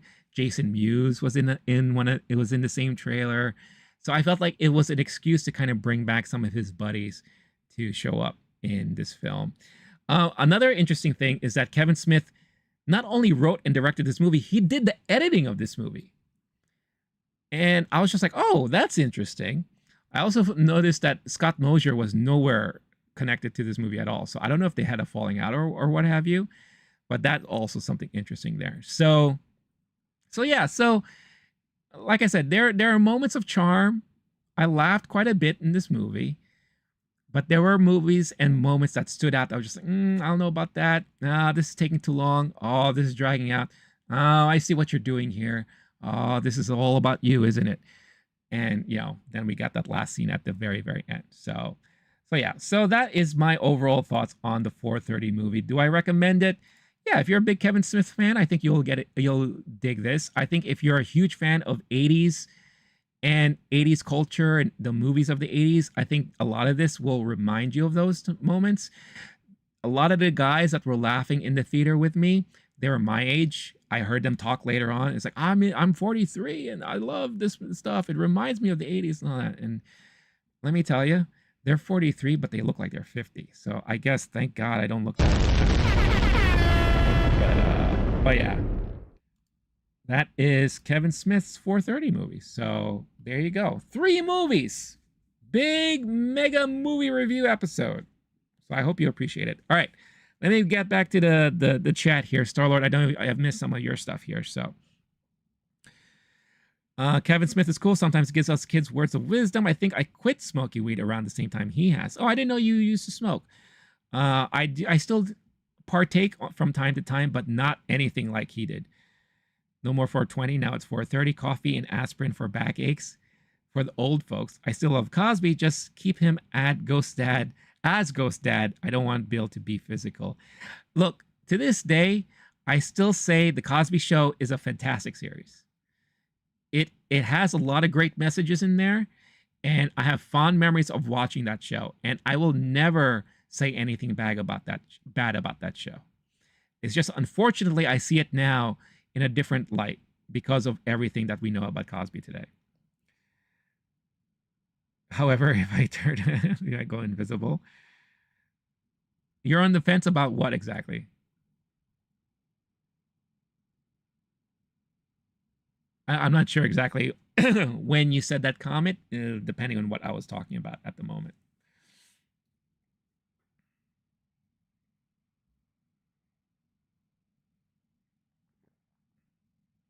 The thing is, like, when you're around Cosby, just don't drink anything.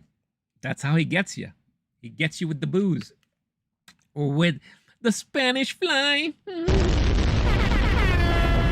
Yeah! I'm gonna come. No!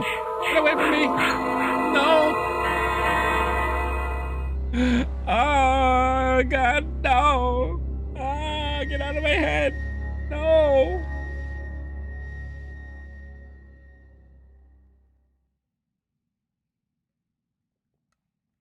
By the way, if you are watching live on the stream, don't forget to hit that like button. I would greatly, greatly appreciate it. Thank you very much.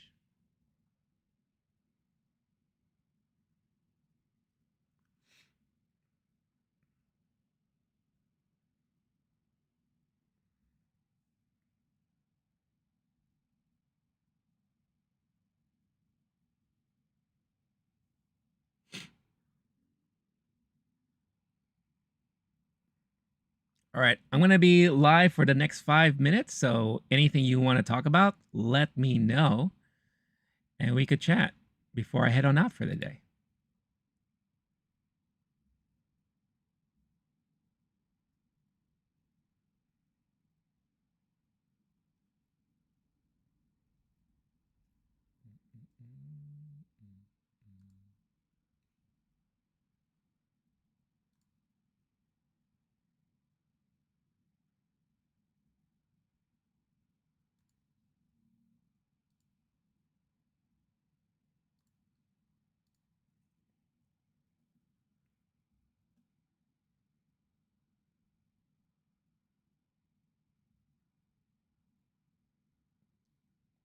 I don't want to demonize the man. What he did was wrong. That's what he did, not who he was before. I mean, it seemed to me like he was like that for a long time. I'll just say that.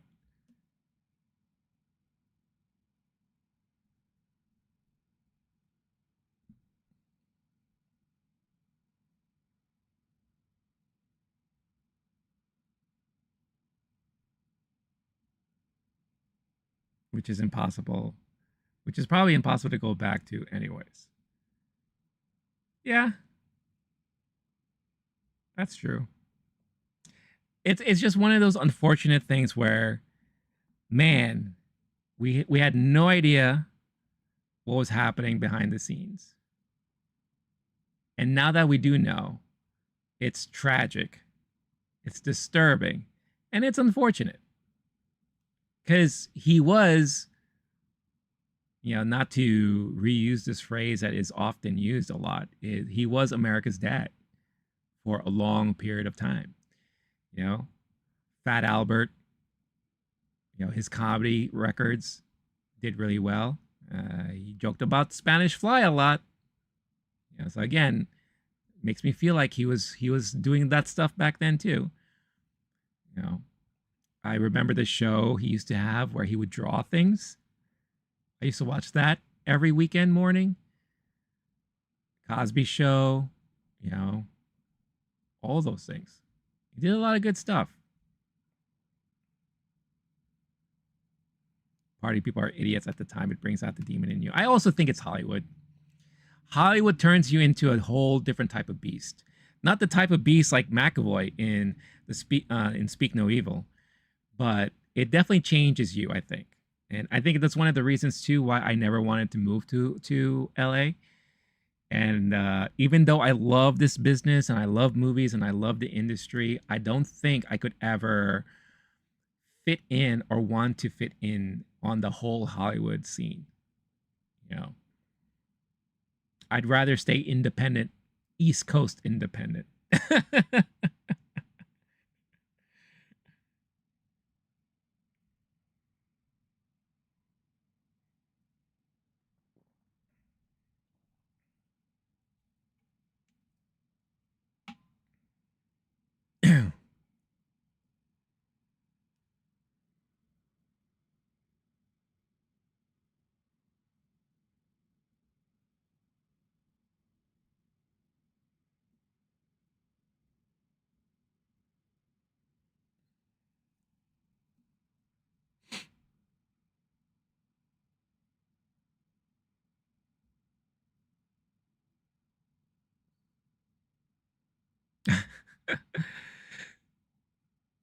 I guess you could say it's that simple. I'm not gonna get into this conversation with you, Star-Lord, because I sometimes we approach this topic in different ways, but it does beg the question: if that movement never happened, would we have found out? What's going on, W Mouth? Do I know any good animation software? I have a friend whose son is using that Adobe animation program. I forgot the name of it. I'm not too familiar with the Adobe suite of products, but from what I've seen his son do, it does really interesting and fun stuff. So the only downside is that with Adobe, you have to pay a monthly subscription for their products, which is kind of annoying. But if you've never used anything before, maybe that's something you could start off with. I don't know of any other free programs. Star-Lord does some video editing, but I don't know, Star-Lord, if you've ever done any animation, if you have any recommendations for Mouth as far as animation software is concerned.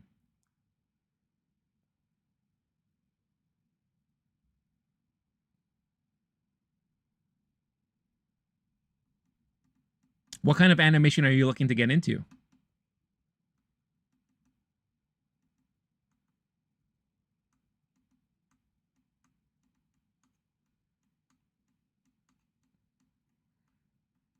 I love your takes, even if mine are. At the end of the day, it's conversation, and we can have a conversation very civilly, right? We don't always have to agree on everything. You may have different opinions on things. I have different opinion on things, but at the end of the day, we still share same passions and same love, and we at least know how to communicate at the end of the day, right? So I take the time out to understand you. You take the time out to understand me, and I think that's how it just should be. I had someone in here earlier, Star-Lord. You would have loved to see this person. This person, Mariana, came in, and her question was, what kind of geek are you, based or woke? And I'm like, okay, where is she going with this? And she said, and then I gave my little answer on it. Yeah, I said, I don't believe in like the whole categorizations of all these things. You know, I am honest about my opinions. I'll call things out and all that. And then she said, let me put it this way. Did you like the Acolyte, Rings of Power, and She-Hulk? And I gave my honest opinions about those things. And then she followed up with, it doesn't bother you when they don't respect the canon of those universes? I'm not even talking about gender or race swap. And then again, I gave my opinions about all that stuff. And then they just disappeared. So I wonder if they were trying to poke the bear or what they were trying to do. I don't know. But it's interesting that people kind of look at things that way now. You know? It's definitely an interesting time. Mouth currently learning Blender. It's like 3D, but also can make it look like 2D. Are you more interested in making 3D animation or 2D animation?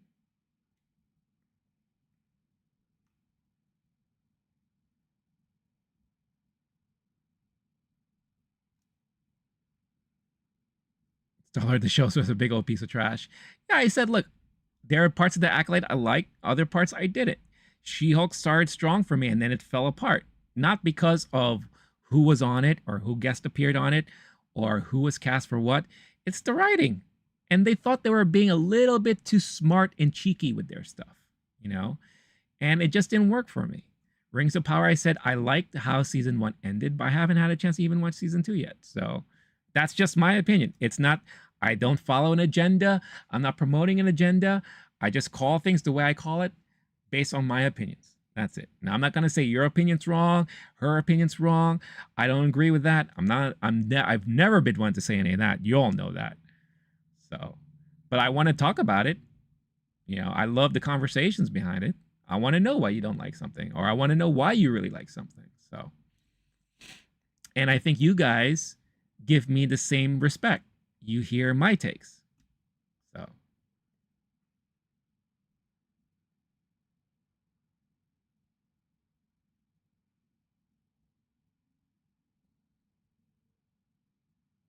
Absolutely. Not everything made will always be good or great.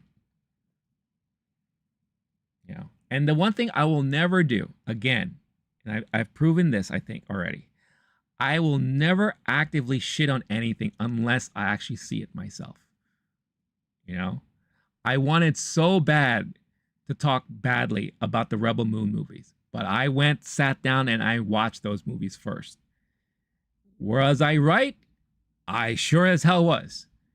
But I wasn't going to shit on it until I saw it. And that's how I always carry myself.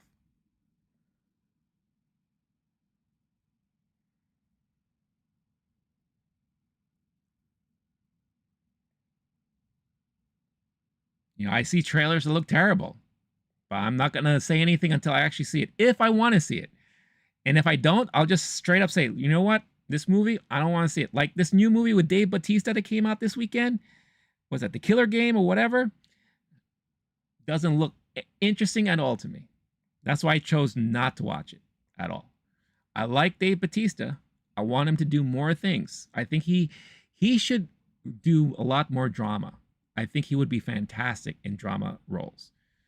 But the movie looked very hokey to me. And I'm like, that doesn't look like a movie I want to see. So I gave other movies a shot.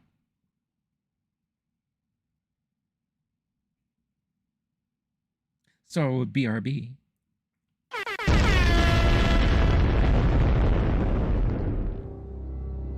Uh-oh.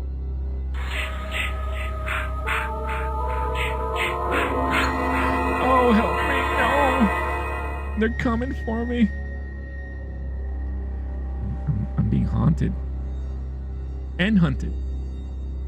What's gonna happen? Who's around the corner? No. Ah! Ah! Ah!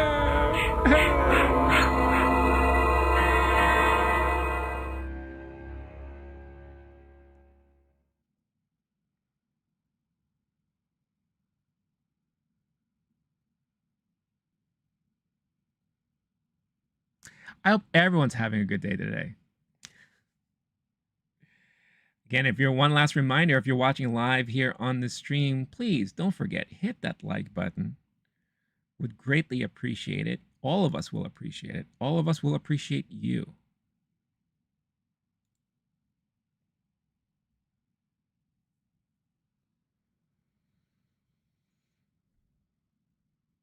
And I'm going to be live for, I'll wait for Star-Lord to come back, and then I will say my goodbyes.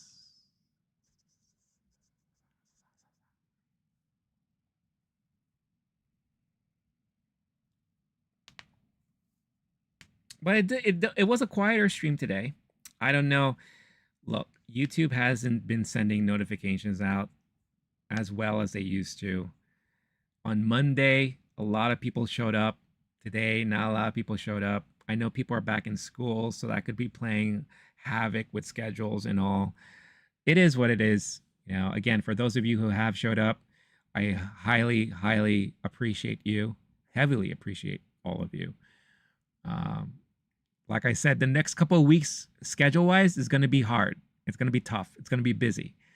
So I will do my best to maintain content on the channel. I'll try my best to find proper schedules for streaming.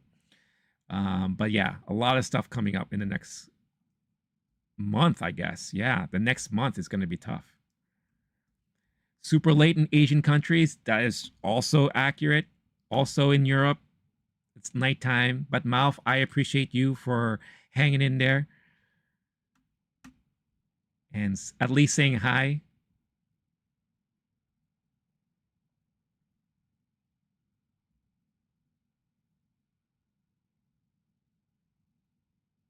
What's everyone doing this weekend? I hope you're all having a nice, relaxing weekend ahead of you.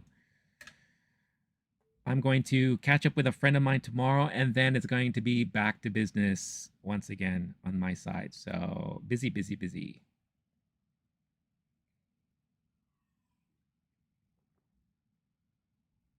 Mouth, I'm sorry. I don't know if you heard my question. Are you looking to do more 3D animation or 2D animation?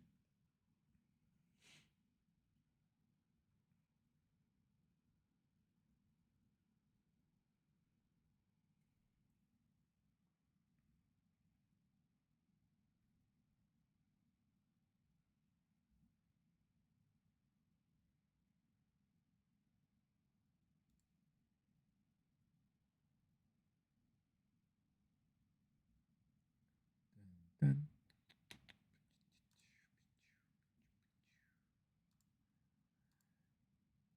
Oh, oh. Let's go. Bum, bum, bum, bum, bum.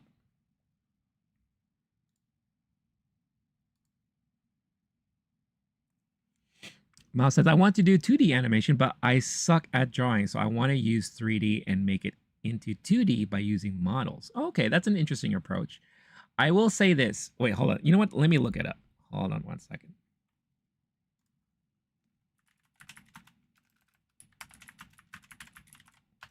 Oh, it's a very easy name. So Adobe Animate. Adobe Animate is a 2D animation software. And this is the same program, again, the son of my friend is using. And the son of my friend cannot draw either. But they have tools in this program that really helps with a lot of those things. And I'm sure if you spend enough time with it, then it's gonna help you produce certain things that you want to make. So, and again, I know it sucks that you have to pay for it. If you didn't hear this from me, but if you could find a way to download it somehow and use it on your system without having to have to pay for it, then I will say give it a chance, give it a shot, because the stuff that he's done, I've seen it, and it's pretty damn good. It looks really good. So I would say like if you want to try another kind of piece of software, Mouth, maybe that's something you could try.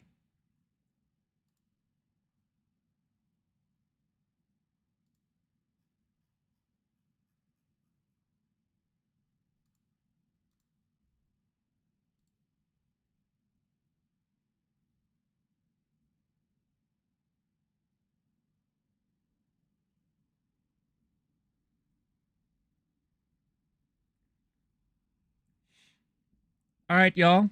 I think now is a good time for me to call it a night or call it a day. It's about 6:40, about to hit 7 p.m.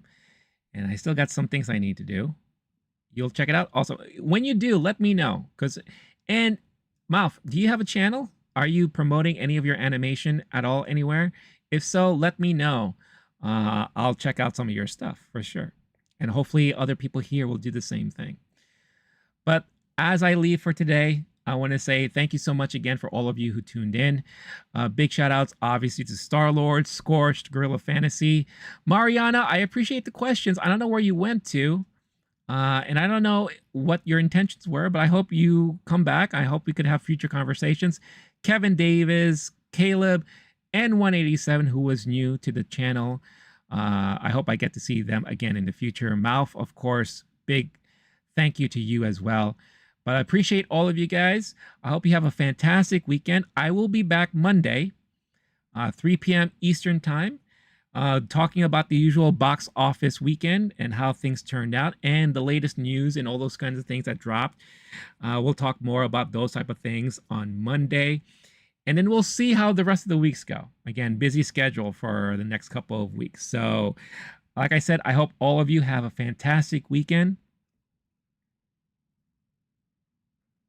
What kind of music should I play here? Since it is Friday the 13th. I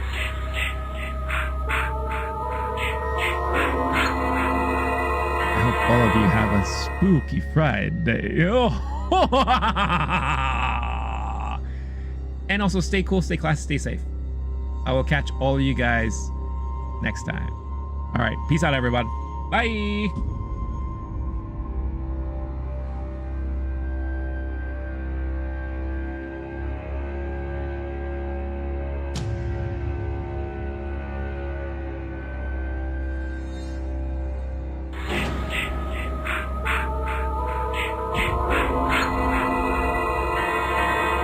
Good night to you too, Mouth. Have a great weekend.